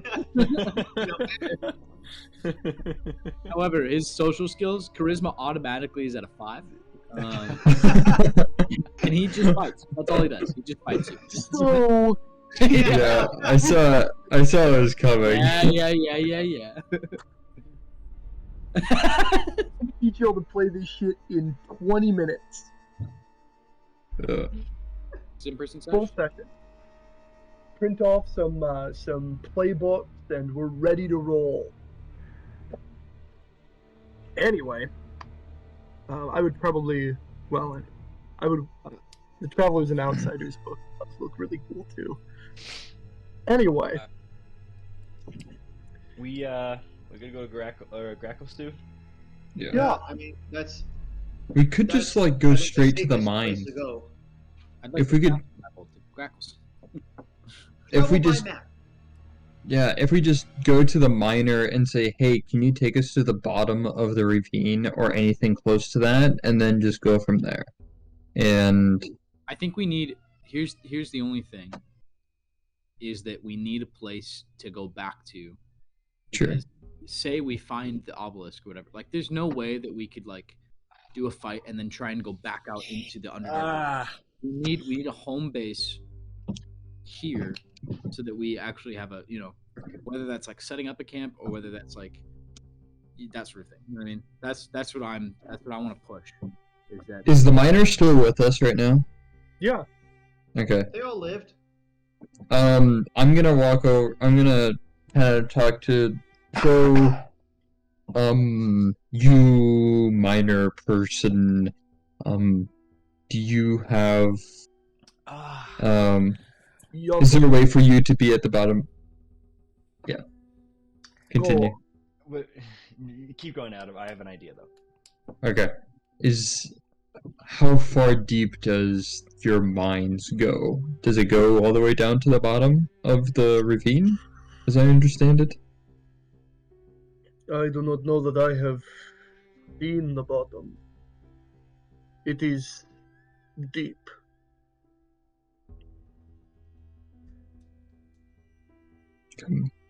Many hundreds of feet. Too long to jump. Yes. let's see what That's we're at looking least for. 3-second Definitely. drop. Well.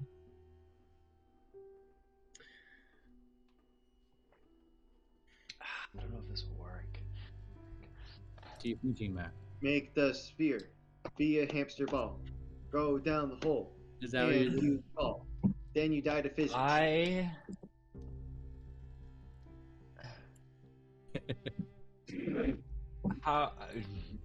want to try it. I want to try it. So we're not there yet. Something else. I sit down.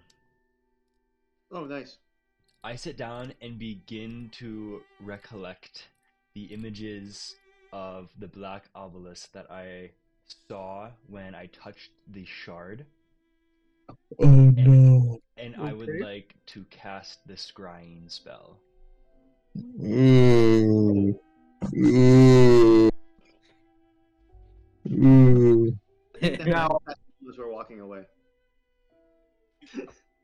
The first thing that I would like to ask you is which shard of this obelisk would you like to scry on the shard that you left in Blingdenstone, or would you like No. to scry on The big pyramid, like the obelisk that the shard came from, that I saw when I touched the obelisk. I had like the visions, like I saw like the people worshiping like the obelisk, everything. I saw that it was cracked and everything.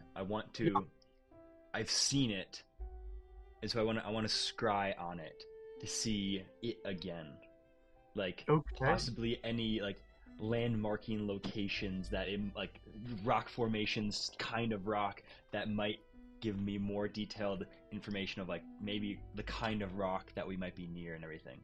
This is good. Guys, we just cast the scrying spell. That's so cool. Okay. Very interesting. I Okay. love it. Take that, Belashira. We have eyes too. Yeah. And the first thing that you kind of feel is Eyes. Belashira kind of in the on the DL, just like, yeah, that's how you do it.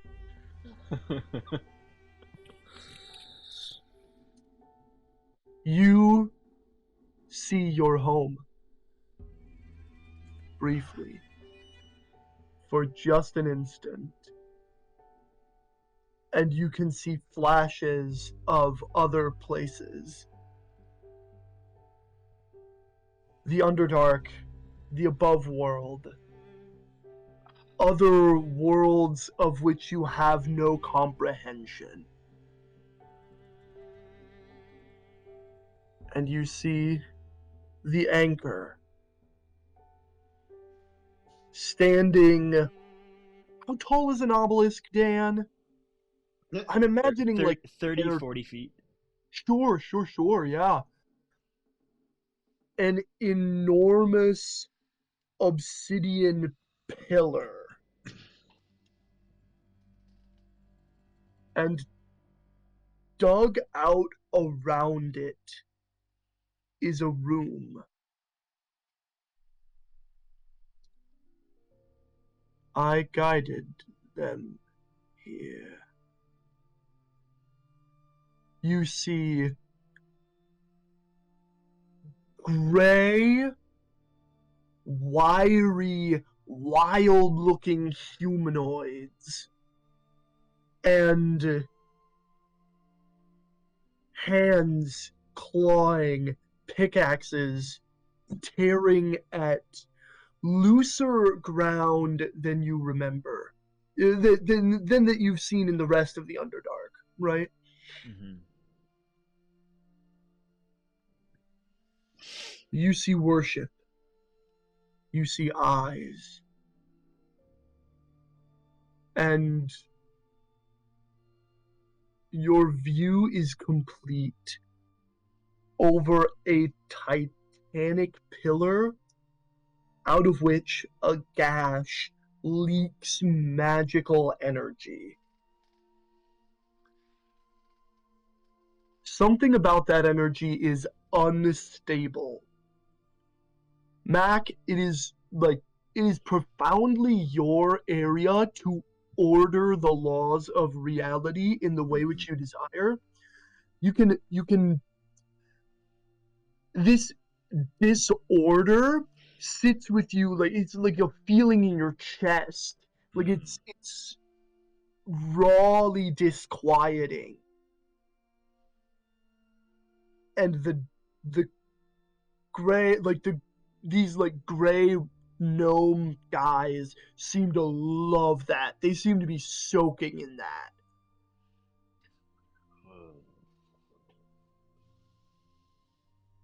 You can see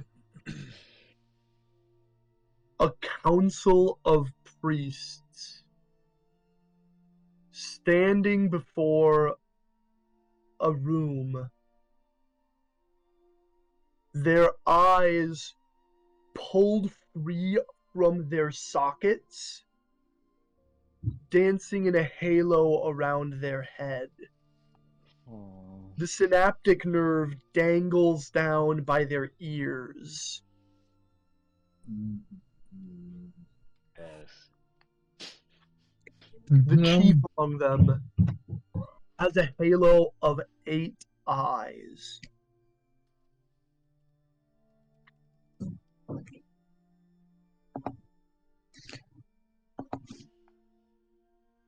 And your vision returns to you, if it was ever yours to begin with. Above his table. eyes are returned. Mac, what did you see? Did you find the obelisk? What? Where is it? We need to ask about. We need to ask our Durgar friends about any sort of religions that that they know to be here. We need to find more information about any sort of maybe phenomena, disorder, weird, strange things happening. Obviously, it is the Underdark, but whatever is happening with the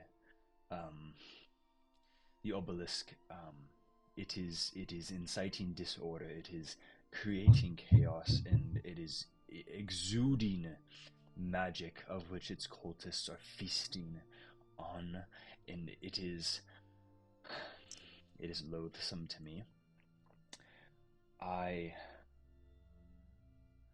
think the best course of action is, again, I did not see where it was. It was some sort of looser rock, floors and everything like that. Gray walls. I don't think it's too dissimilar to, I don't know, the rock that has been surrounding us for a long time. But perhaps it is maybe a little bit more remote place than we thought. But I think if we lead with people, asking people about any sort of strange phenomena happening, I think that will lead us in at least the correct direction to get to the entrance. Perhaps if Gracklestew is in a state anything like Blingdenstone, then certainly there are many people going missing to fuel the magic of the obelisk. There were hundreds of people worshipping, and they had a council of elders. Their eyes were flying about their heads. I know that sounds crazy, but you've seen Belishir and what she can do. Aye. Well, perhaps look, Belashir already knows that we're coming for her. Perhaps what we could do instead of trying to sneak in is to be as obvious as we could. Perhaps our best way of staying in the city would to be the investigators. To say that we know what's happening to them. Mm-hmm. Say that that implies that the people who are forcing us to be in or out understands that there's an issue. If they think that there is no issue, or they are the cause of the issue, we will get either imprisoned, enslaved, or kicked out. I'm confident that we could run away if we find an altercation like that, but let's face it, if the city is not collapsed at the point that we get there, then there must at least be some within the government that are still about themselves with their wits. And to be honest, at least one of the strong things about Gracklestew is that there are plenty of strong-willed Dwergar there that perhaps could keep their wits about them more than gnomes. You are from Gracklestew, Robert, right?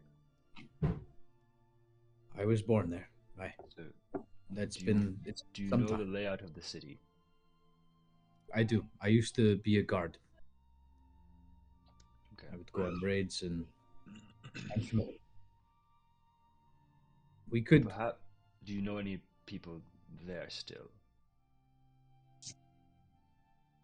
If my family is still in the area, then yes, but I don't know. It would be. Look, I don't know if I'm welcome in.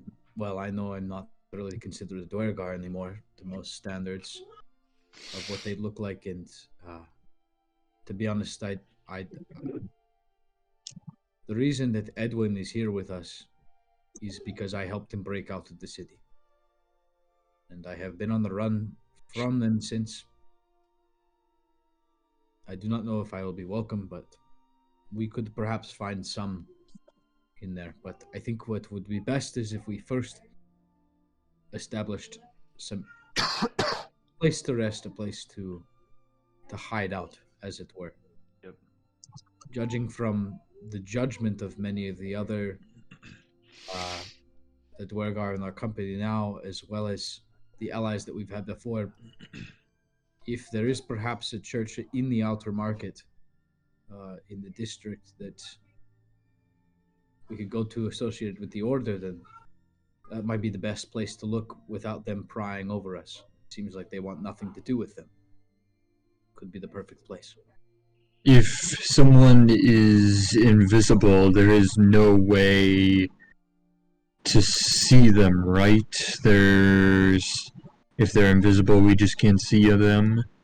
There's always a way to see them, but none that I have. You're right. It would be hard. That would be the next thing, is if we find a home base, we don't want a corrupted home base, somewhere where if we find a place that is good and everything, we want to make sure that it is a safe place to be, instead of somewhere that the people that are invisible they know where we are regardless. Does your barrier prevent anyone from sneaking in? Is that correct? Keep in mind, all of you hear this. Someone is always watching. Yes, you idiot woman. I understand that.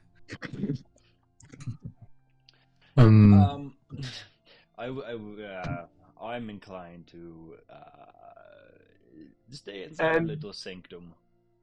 If you want information, I will happily show you. Fine. Where is the obelisk? Belashira shows you the way to the obelisk. There is a series of tunnels dug beneath dug beneath Grackleshoe proper. This is the city, unlike not the Dark Lake district, the other, like, the proper district of, like, Dwergar stuff in Grackleshoe. She shows you a tunnel, or I suppose the mouth of a tunnel, dug by Darrow hands. You would recognize this Dravik. And a cult of Darrow that have kind of absconded into these tunnels. She shows you high-ranking people within Grackleshoe bearing a new mark in secret. They call her the Watchful One, the Sentinel, the Lidless Eye. Do we all see this? Sarma? Yeah. Dravik gets a lot more functional information than the rest of you just because of his kind of contextual knowledge, but you all are seeing the same images. Sure. Great. He even has eyes in the Keepers of the Flame. Mac, you doing okay over there? This is the people that keep Grackleshoe's forges running and tend to Temberhod, the dragon. Now that we know where to go, now I am not sure I want to go. Why? What? Why did you? Did you think I didn't want you to come?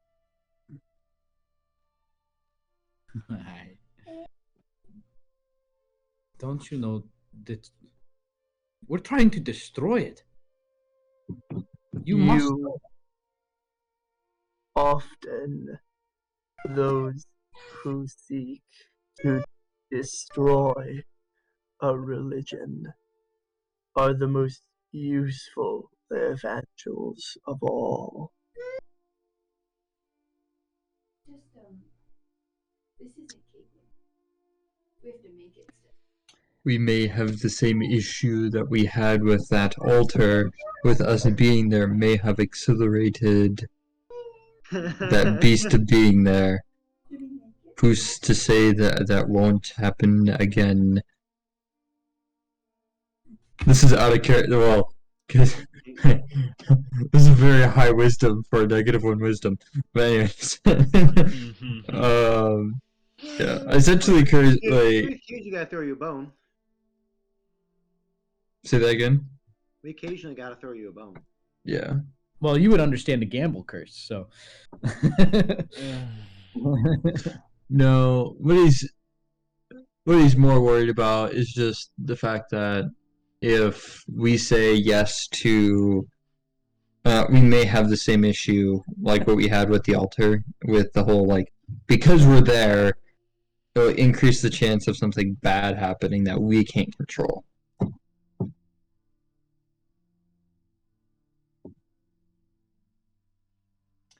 So, we may get out alive, but who's to say what happens afterwards? And if we attack, there might be a stronger religion that becomes of it. Or a more rebellious religion. If we do nothing, then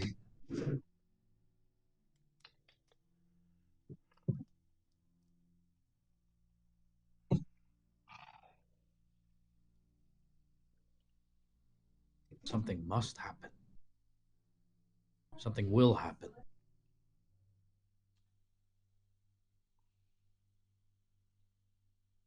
I think that we should follow Teos's mindset. There's a problem. There is an issue. Yep. And we need to get rid of it. Talk. Let's fight. I haven't had that one yet. So Mac stands up, and as he stands up, he grabs like a rock from the ground, and just looking down one of the corridors, he just chucks the rock down the corridor into like just the black abyss and screams as loud as he possibly can. Robotically. His voice starts like clipping, you know.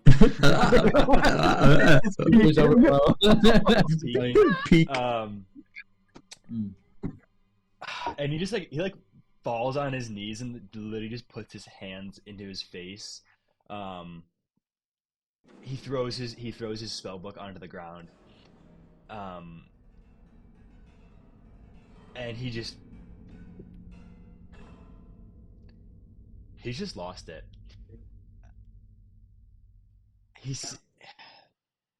No matter what we do,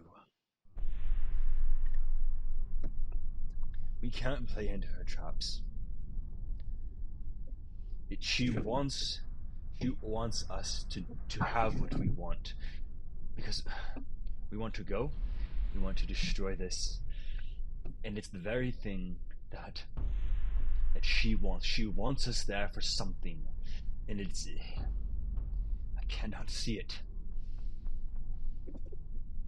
Why does she want us there? We cannot give her what she wants. We cannot go to the obelisk.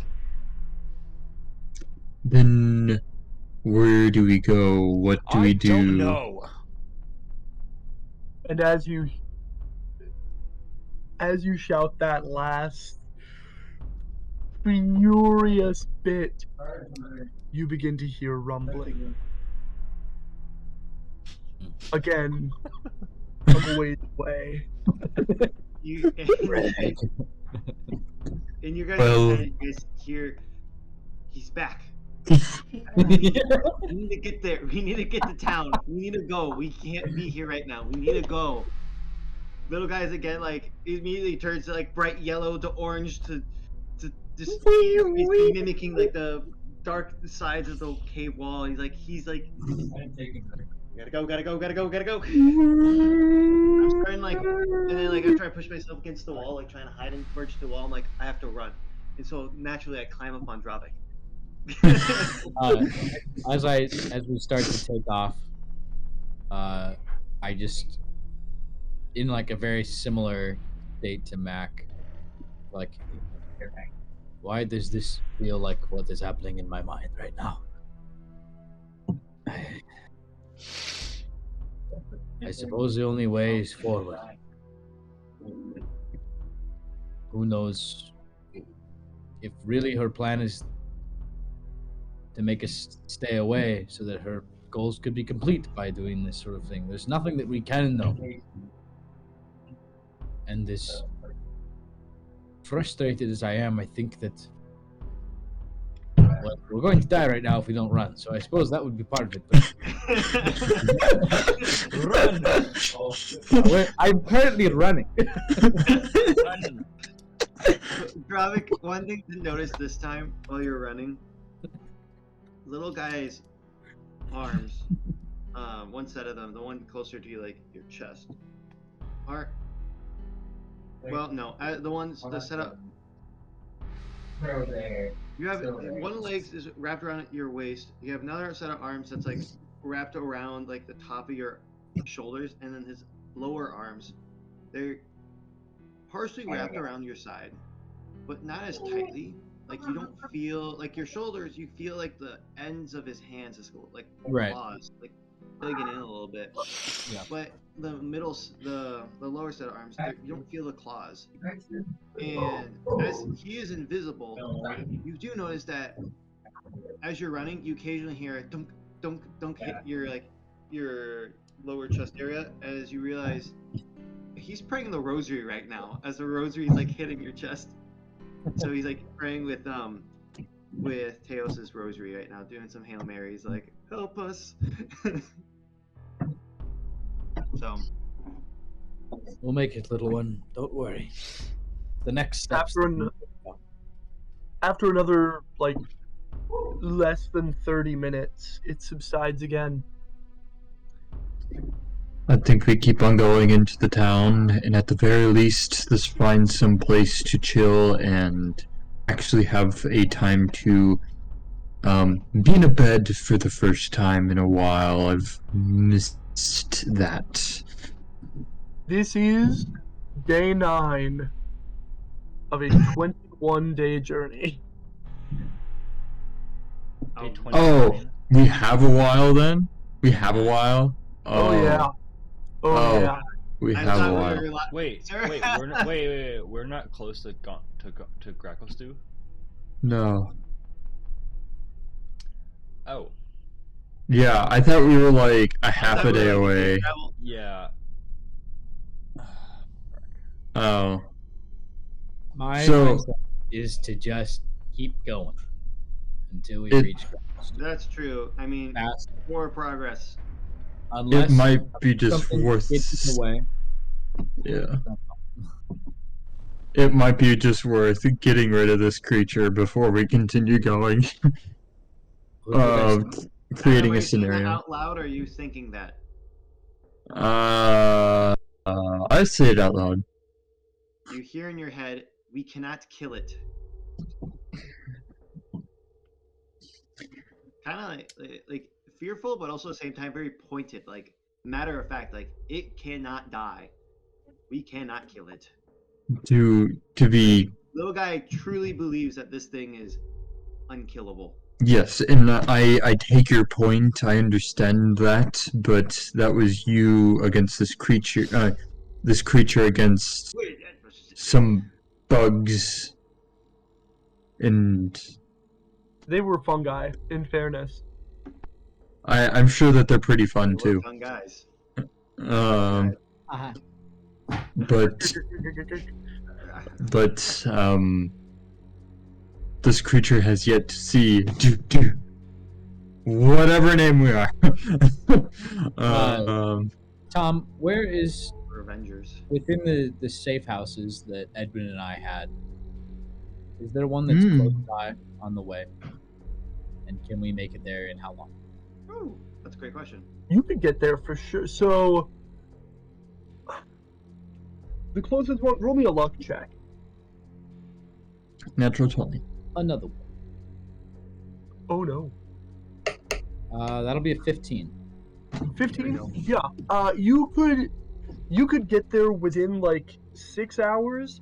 It is like night is falling, you would be traveling into the night, but you could get there by like 2 in the morning.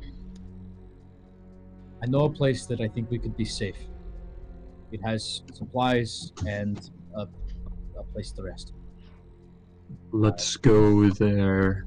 And the light never gets any brighter in that godforsaken place anyway, so hurry on. So unless anyone Let's objects, we're just gonna go to the safe house. Yeah. Yep. Burning the midnight oil, hauling it. The Dwergar look displeased but say nothing. You are able to get to a safe house. Dravik, do you have plans for what a safe house looks like? Yeah, I mean the only big things it's pretty simple. It's like we're kind of twisting through caverns, and then there's like a little side path that goes. We take a couple twisting turns. Dravik looks like he knows exactly where to go. Those who are really perceptive can see that there's like small niches made in the cave walls that almost seem like directions, in sort of a code. They kind of crest under the side, and there's almost like a hidden cleft that we go through. Again, it's one of those kind of like tighter squeezes, like we were going into the cave the previously. And inside, it's very simple. There's obviously like it was a natural cave, and then it's been hewn out in various areas. There's like a sleeping area, and then in another like little kind of almost cellar that's been dug out, there's like rows of like basically like canned goods or like dried stuff like jerkies. I mean, very very simple supplies, but they've been there for a while. Like there's dust on them and such. Not quite. Oh, never mind. That's what I would assume coming in. Yeah. That's pretty much it. There's small areas where you could light some. There's like torch skills that are around. As y'all enter the safe house, it is dead quiet, as usual. Dravik, I would love for you to roll me a perception check. I would love to roll a perception check for you. You're rumbling above you. Oh baby, that is a natural 1. No one would find it conspicuous that a house would be used. And neither would you, Dravik. It's good. Life is good. You can probably just waltz right in here and things will be fine. No one will be worried about that. My passive perception is 17. That's rough for you, isn't it? Hey, Tom, Yeah. with a 10 feet blind sight, do I see anything? No. Like, real talk, there's not like a party lying in wait to ambush you. Refugees don't. I mean, they could do that if they had to. Yeah, I But- mean, we just yeah. Really, what happens is, y'all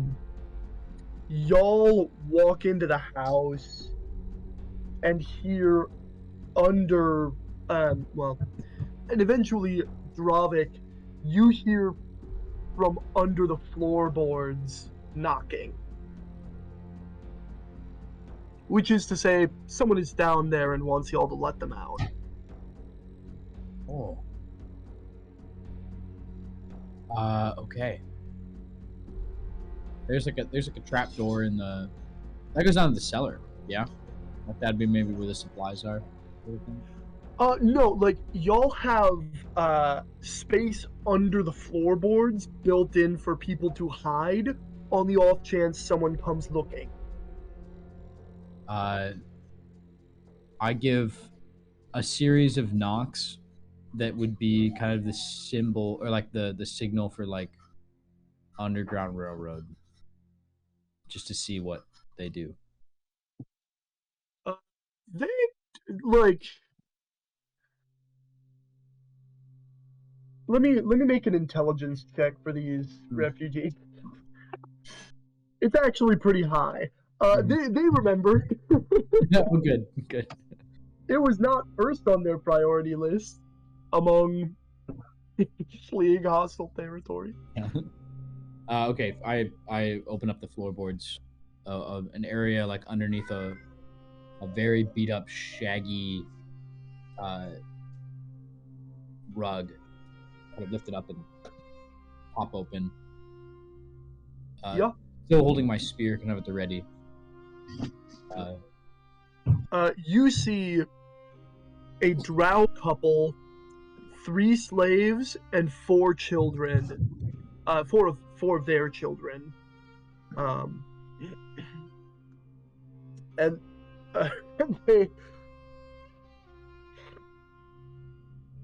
they could see from under the floorboards that, frankly, the group was eclectic and not composed exclusively of either Duergar or Drow.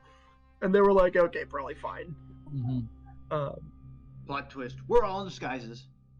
That would be so crazy. So, how big is this Wow. basement? How big is this secret basement?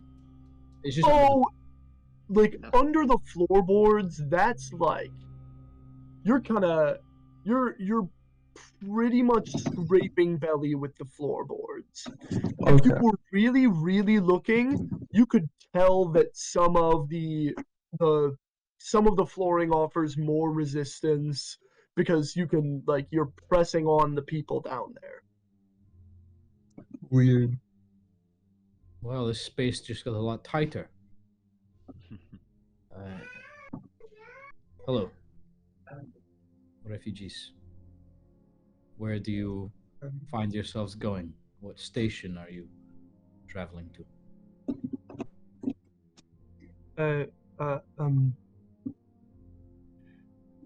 The husband steps forward. We're headed to Blingdenstone is the plan. And you arrived from, well, are you traveling north or south?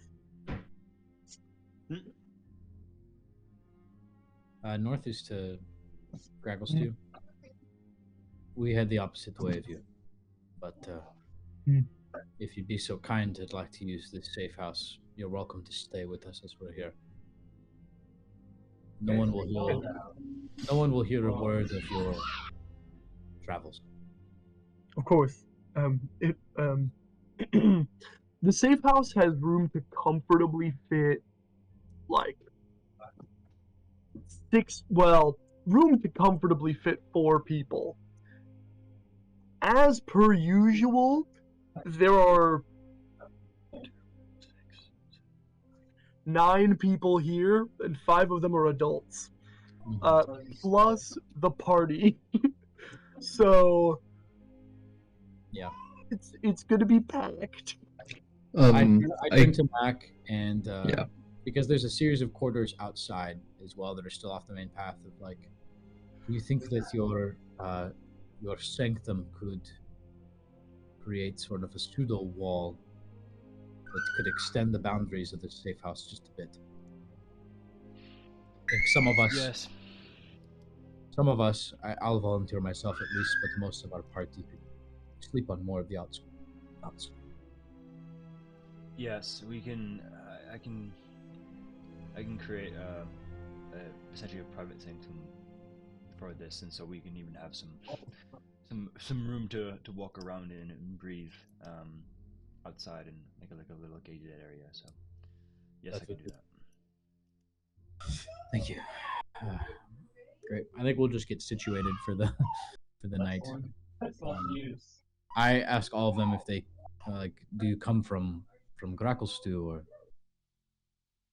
They're heading from he was a guard on like an outpost nearish to Gracklestew. He slipped out in the midst of a combat with not Square Guard, because that would be like an act of war, but with any number of the like natural wretched fauna, and he and his wife and kids were getting out, and a couple of the slaves caught them, threatened to expose them, and came along. Nice. But there's a typical story with the railroad. Well, you have the maps to where the other safe houses are along the way. Yes. Good. Get some rest. We'll bring down those. You'll sleep safe tonight. Of course. And Dravik's just still a little bit brusque with the drow, especially. Just kind of having like fun. slightly awkward, but still like, okay, you're part of this. I've interacted just enough with others, other drow to like be more friendly. But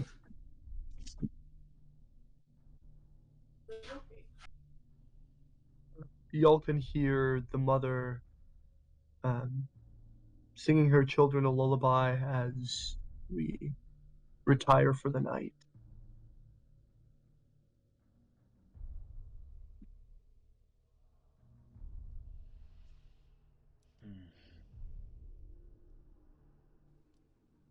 I think as we settle down, Dravik's gonna like kind of sit down, put his like sleeping pack next to Mac for a moment, kind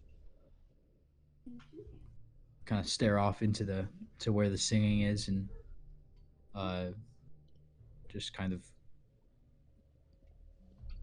And you ask why why do we care to bury our dead, and what does it mean to honor someone? I suppose that the only reason that it's worth it is because of the lives that they lived. There is some solace in this broken world. If I long for something happier, then it must be out there, should it not? At least that is what I think.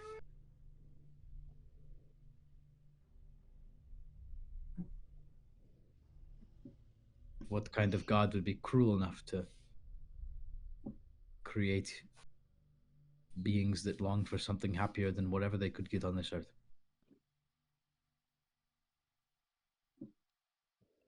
I'm pretty content. Are you?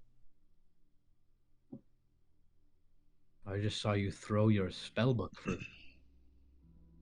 It's not something I would know wizards to do. I don't know how much you know or how much emotions you feel is whatever you are, but obviously you are not content.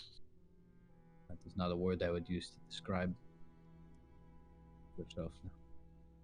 Frustration and happiness are two different emotions. Frustration in not knowing how to solve a problem, how to go about life is different than being content with the ebbs and flows of every day. And I'll tell you, we are not in your classic everyday situation, at least not mine. And so, You know, this actually reminds me a little bit of happier times, to be honest. Staying in safe houses and traveling around with Edwin, it was almost simpler then. Content. Suppose I look back on it that way, but I don't know if life ever felt content while I was in it. While I was experiencing.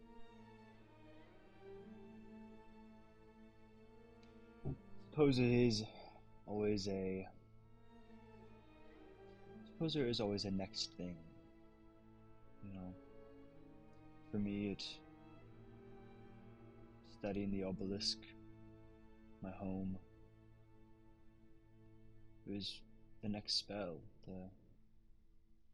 the next artifact that would come in, and we get to study it.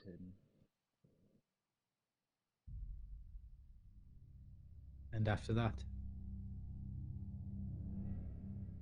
Suppose there always will be a next thing, won't there? Until there's not. it is a true statement, mostly because it is so vague. Yeah.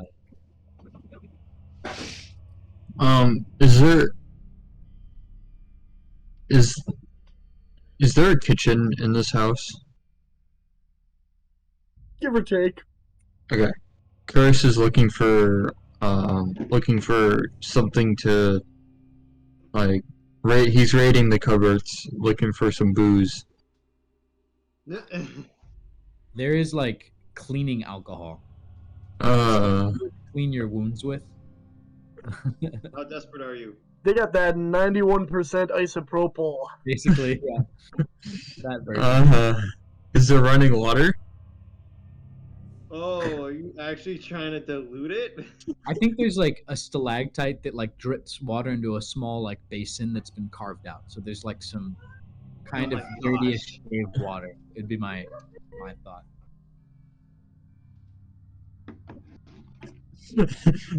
Curse is like sitting like standing in front of the stalactite with a glass and treating alcohol, thinking to himself for a solid like 3 minutes to see if he wants to do something about it. And then he like, ooh, I have an idea. Little guy, where are you? We've been there. I'm in a quiet corner. Okay. Just like eyes closed, all four arms, like just like saying like Okay. this. I'll come up to you and kind of like, how are you doing?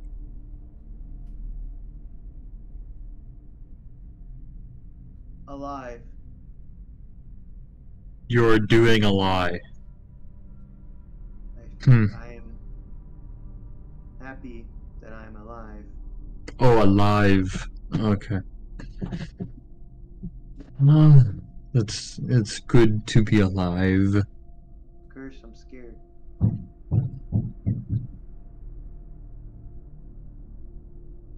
I understand what that thought is.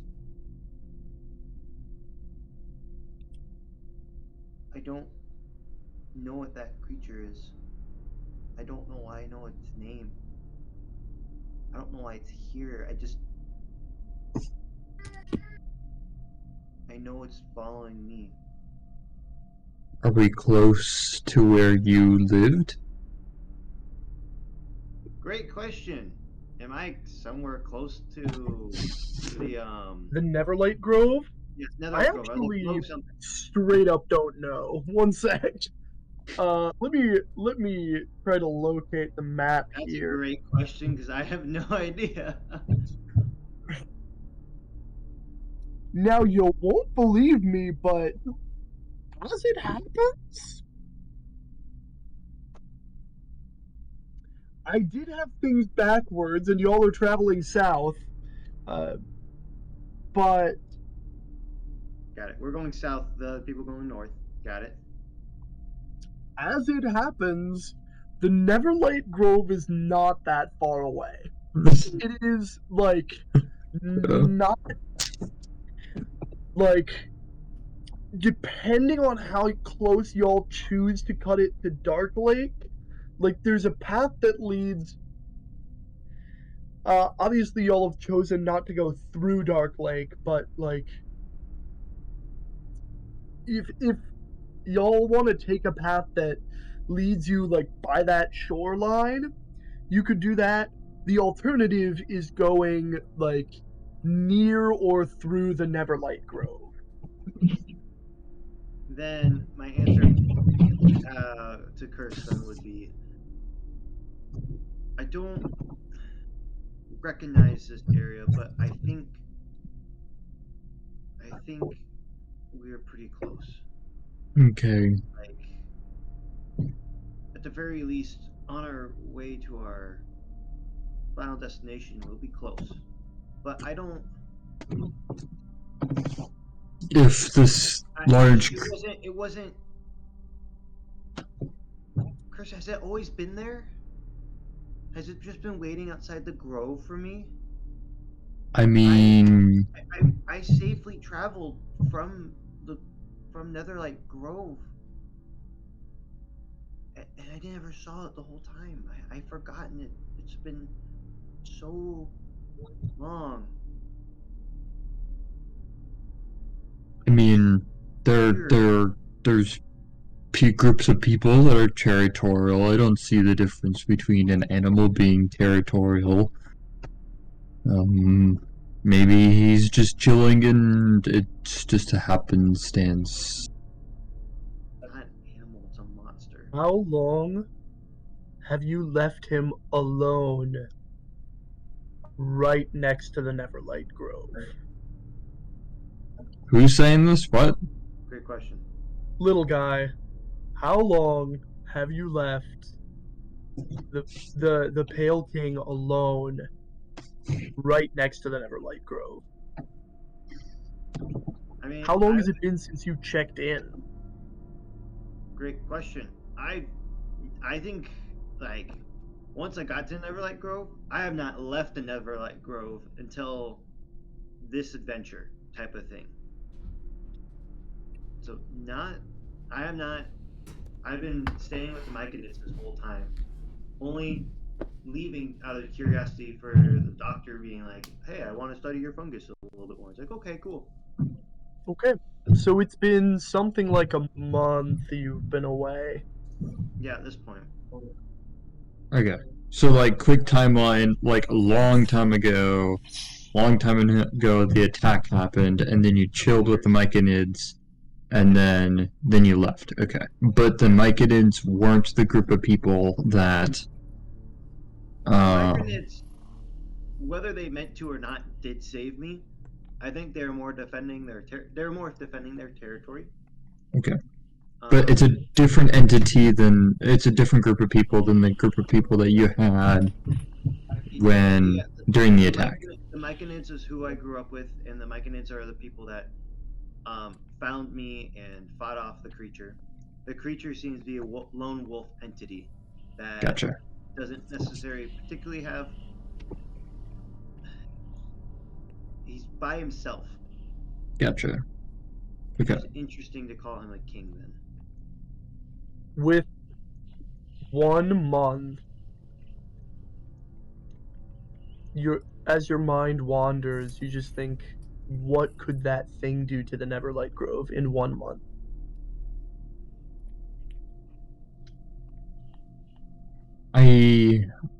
I'm sure that you are correct in saying that it is difficult to kill,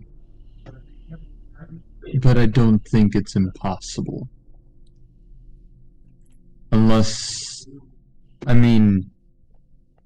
if there's something weird going on, like Dravik, for instance, most things can just die eventually. Wow. I'm like curled up. Also, at the end of our conversation, Mac, I asked to like sleep next to you because it's farther away from people who are actually made of flesh. Yep. When you say that, I'm like curled up, sleeping at this point, or like trying to, and you hear like a loud stomach growl of someone who's kind of close to starving, but holding it out, and like Dravik shifts a little bit. We also need meat for the dead person.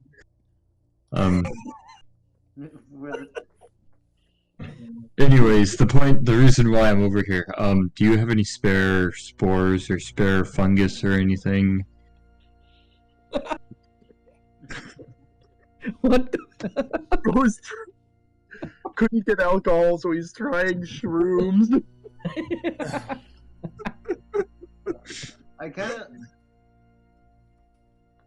My only response is I just hold like an arm out, I'm motioning in a way that's like, if there's something you want me to put it on, like, hand it to me.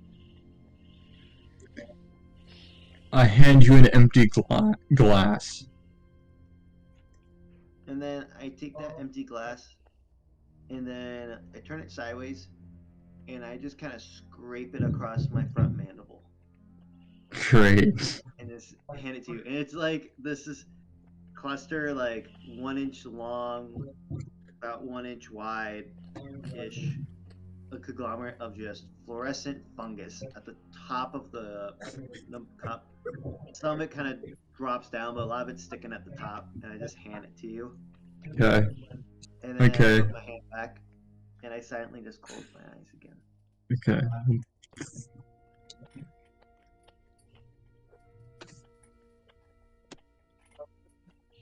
I turn. Chris, I'll let you do whatever you want to do with that. Little guy is gonna do something, but I feel like for a flow of not talking on top of each other, I'm gonna let you do whatever you're doing with my fungus. So I'm gonna go over to the. I'm gonna go back to the counter. I'm going to take the fungus and put it, like, make sure all of it is in the glass. Then I'm going to fill it up the glass about half. Well, okay, actually, do I find like a jar? What? There's a basin where the water is like collecting. Sure, but like, is there like a sealable jar somewhere? If I scavenge around, like. Roll a luck check. Yes. Is there a jar that used to hold jelly? You do get a +1 from your lucky coin. That's a 3. Okay, no jars, I fear. Alright, so I take the thing, and then I fill the glass up about like a quarter, like a third full of water. So then it's a water and spore mixture, and then I take like another quarter of the cleaning alcohol and put that in there too, and kind of stir it together. And I just set it on top of the table, and then put something on top of it to seal it off. And I'm like, yeah. You gotta know, that shit looks vile. It smells like wet death. Yeah. It looks like you've got vomit floating around in your water. So. Probably smells pretty strong too. Yeah. So we're just gonna have that let's sit and be happy for an evening, and then See if tomorrow morning it's better. A 91. Real- I need real to think about talk. the math of how concentrated that alcohol is. That's still a pretty high concentration. Now, I, as the DM, have no idea. What are you attempting to do? I'm making some sort of like spiked, Moonshine. yeah, spiked, yeah, a really weird moonshine. Or shine. Okay. Or shine. I like how there's. Yeah, spore You're shine. like, it'll be really great. We put some of little guy's fungus in this. Just really ferment it some more.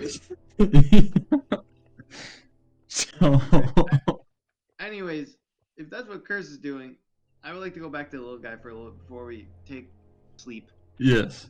or session Yeah. ends, whichever one happens. So little guy, he's sitting there with his arms crossed. Are we technically inside of the protective fortress or not? Mhm. Like we're still inside. We are. Like Yep. we're inside it. Is it okay? It spans the perimeter of the house. And Got then it. some. And I just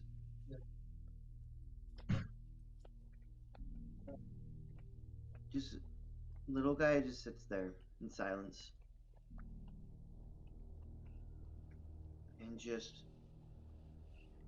in his head just goes through the images, the thoughts of everything going on today. And he just prays. God, do you hear me? God, why is this happening? God, take this away from me. And just kind of like those 3 sentences over and over again on repeat. God, do you hear me? God, why is this happening? God, take this away from me. Just over and over again. Just regular intervals, silence in between throughout the night. Okay. Because I don't need to sleep. Yeah.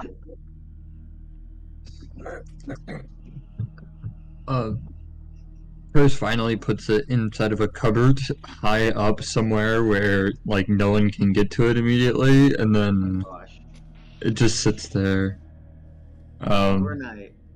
Yeah, like it's cup with concoction and then thing on top of it to like kind of keep it No together. collaboration happening there. Nope. And then Chris will go to bed. Curse is desperate. Okay.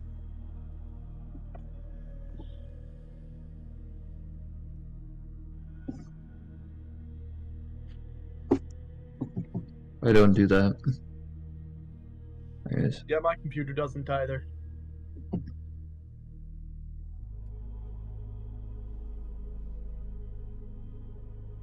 Come on. Over the course of the night, y'all get to sleep like 3 a.m. It's early. Or it's like, you know, you're going to bed late. And probably like 7 in the morning, 8.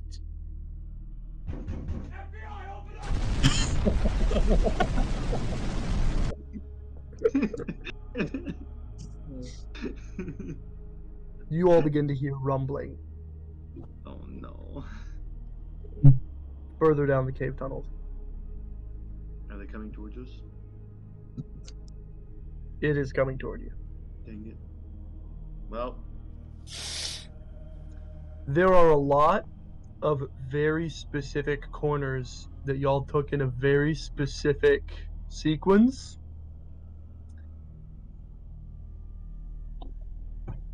And what that means is that it is possible that y'all could try to flee and just not like meet it. Heaven knows you'd be able to hear it wherever it was.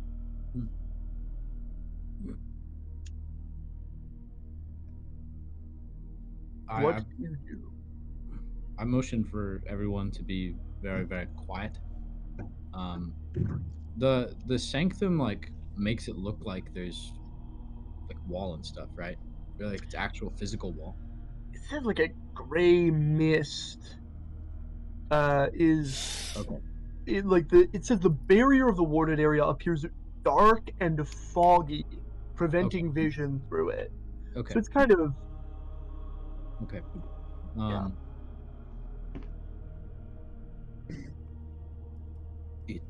It might be lost. Or it might not be able to find us in this maze. Twisting corridors are for a reason.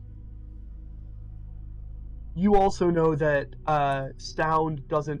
What a humongous glass of water! It's technically a vase. Okay, gotcha. Man. You would know sound does not pass through your side of the wall. You are effectively silent. Great. Do you want to try and sneak out, or we could hope that it does not come to find us? Do we have a long rest right now, Tom? I'll give you a short rest. It's not like we're using resources. We already had a long rest before. So. Yeah, I would. do. Good point. I have a legitimate question. The little guy's gonna ask Dravik, is pointing from the direction that our fortified sanctum of awesomeness is blocking off. Mm-hmm. Is that our only exit? Like when you go to this house, do you only have one way in, one way out, or is there a back door? Because that will drastically change my answer here. Right. There are a lot of places to hide. There is not another way out.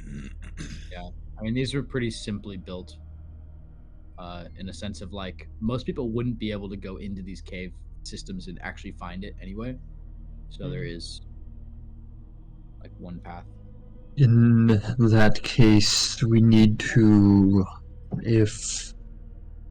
stay calm and stay ready. If he attacks, we have to fight back and flee the way that it came from. But if it comes in and doesn't do anything and it leaves on its own, then we're fine.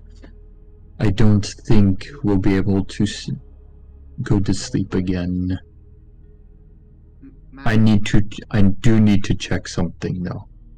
He'll go back into the kitchen. The real reason why he wants to stay. Mac, can you hear me? Mac. I hear you. Also, I want you to know, Dan, that at this point in time, little guy just assumed that you decided to breathe, and that's why you can actually hear him now. That's nothing else. That is just where I have. That is what I've decided this session. I think you're breathing now. Anyways, Or you have breathed. Anyways, can it enter? No. It can't.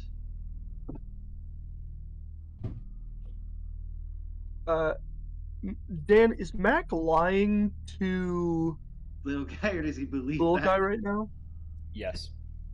Okay, great. Because technically it can. I'm not suspicious at all.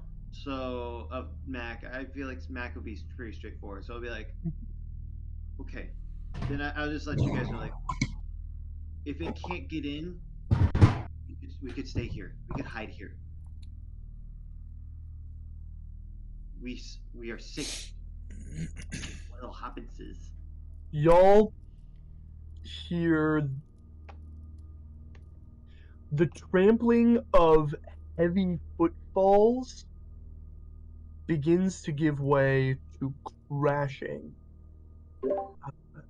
The sound of slamming into cave walls. Gosh, it can't turn very fast. And there's a few more footfalls, and then silence. How close are those footfalls? Get ready. Curse is gonna so he has so what's my glass looking like? Disgusting. By the way, we gotta talk about the important stuff real quick. Oh yeah. It's been like not 6 hours. The only difference in appearance is that the fungus is more evenly distributed Okay. So among.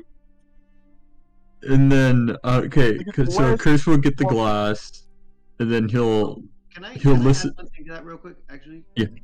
The fungus. So little guy, when he changes color, sometimes like the fungus like kind of matches a similar color vibe. So little guy shrinking, like still scared, is like trying to match like the environment, and so the fungus also in the beverage is the same coloring as like what little guy is. That's fun. Okay. So And it's got kind of like a this building, like many in the Underdark, is made of jerk wood, and it's even got kind of a woody texture. well, I have yet to. Yeah. Okay. Okay. So what I'll do is I'll take the glass out and kind of smell it. Sounds rank. And then at this point, there's no silence. And then Curse goes, "Well, so I'll have to do." And what he'll do is he'll take the thing that he covered it, kind of open up a little bit, grab another glass, sit it on the thing, and like strain, like a little bit of straining out from it. So at least the fungus is like hopefully contained in there. And then he'll make himself a shot glass, and then yeah. Okay. Curse in this dire time of need is making poison. I look back and I sweep my spear and kick the glass off. If you've already poured a shot, then the shot's in there, but I just give you a glare. How dare you? Turn back. No words are going to be spoken. I'm freaking...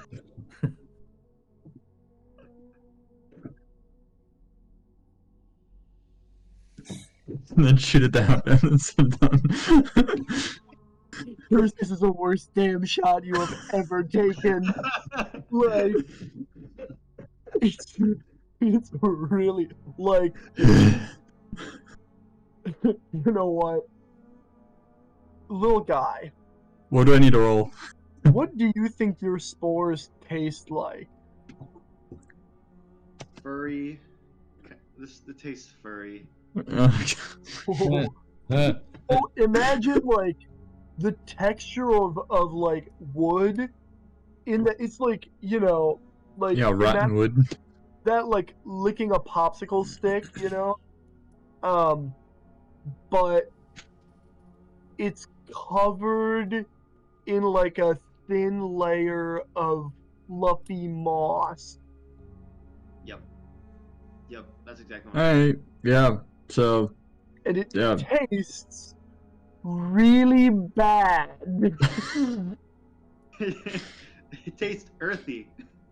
And To this then day Curse forward, Curse no longer has a drinking problem. In the worst. like Here's your alcoholism. Alright. Grabs his deck of metal deck of cards, grabs a card, and he's like, he patiently waits.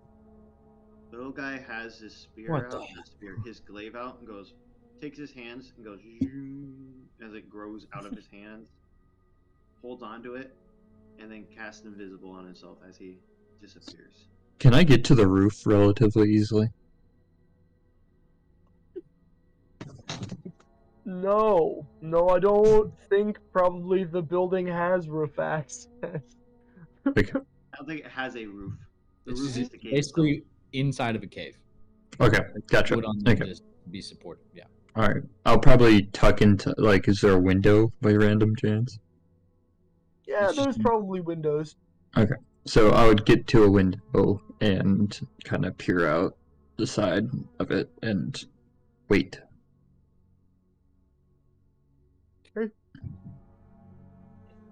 I motion for the family, like the refugees and such, to get into the floorboards again.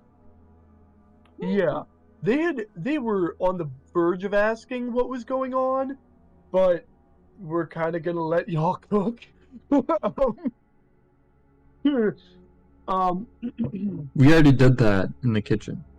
They nod. Get under. Don't call that cooking, you monster. You absolute. No, that's what we're fighting. Yeah. Okay.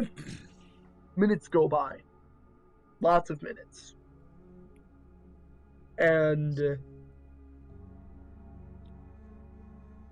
over time, it seems like you might be safe. I don't There like this are, at like, all.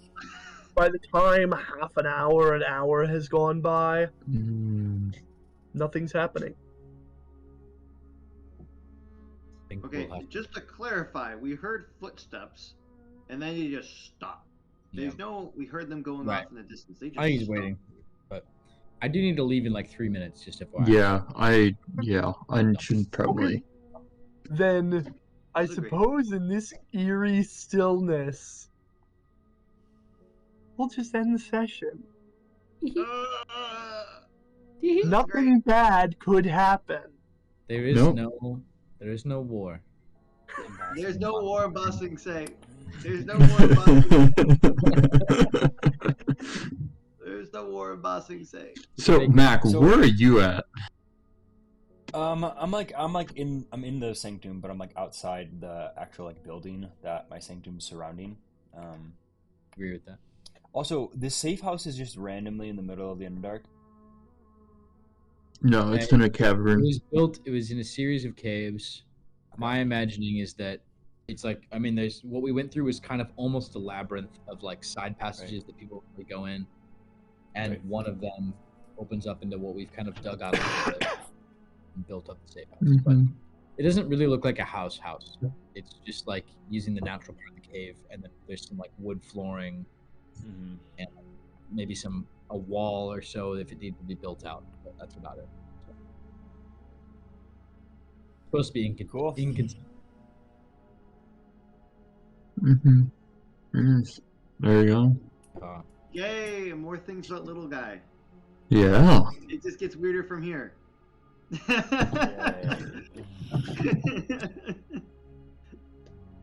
I just wanted to see what would happen if you would consume the spores from little guy. I mean, I assume it'd be roughly the same thing as just breathing. Endless diarrhea. You have. That would be terrible. Perpetual poop. That is to say, it never stops. Not that you have diarrhea every time. It's constantly leaking out just a little bit. Leaking is actually like a leaky faucet. too real. The faster your heartbeat is, the more it leaks. As I'm going, hey guys, I figured out how we're doing a bread. If we need a breadcrumb trail, I got it. No. It's terrible. Your poop is now bioluminescent.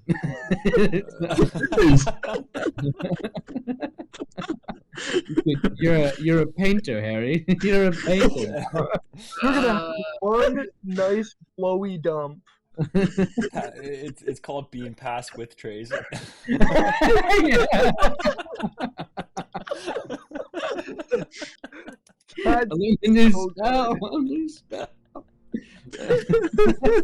It's terrible. Wow.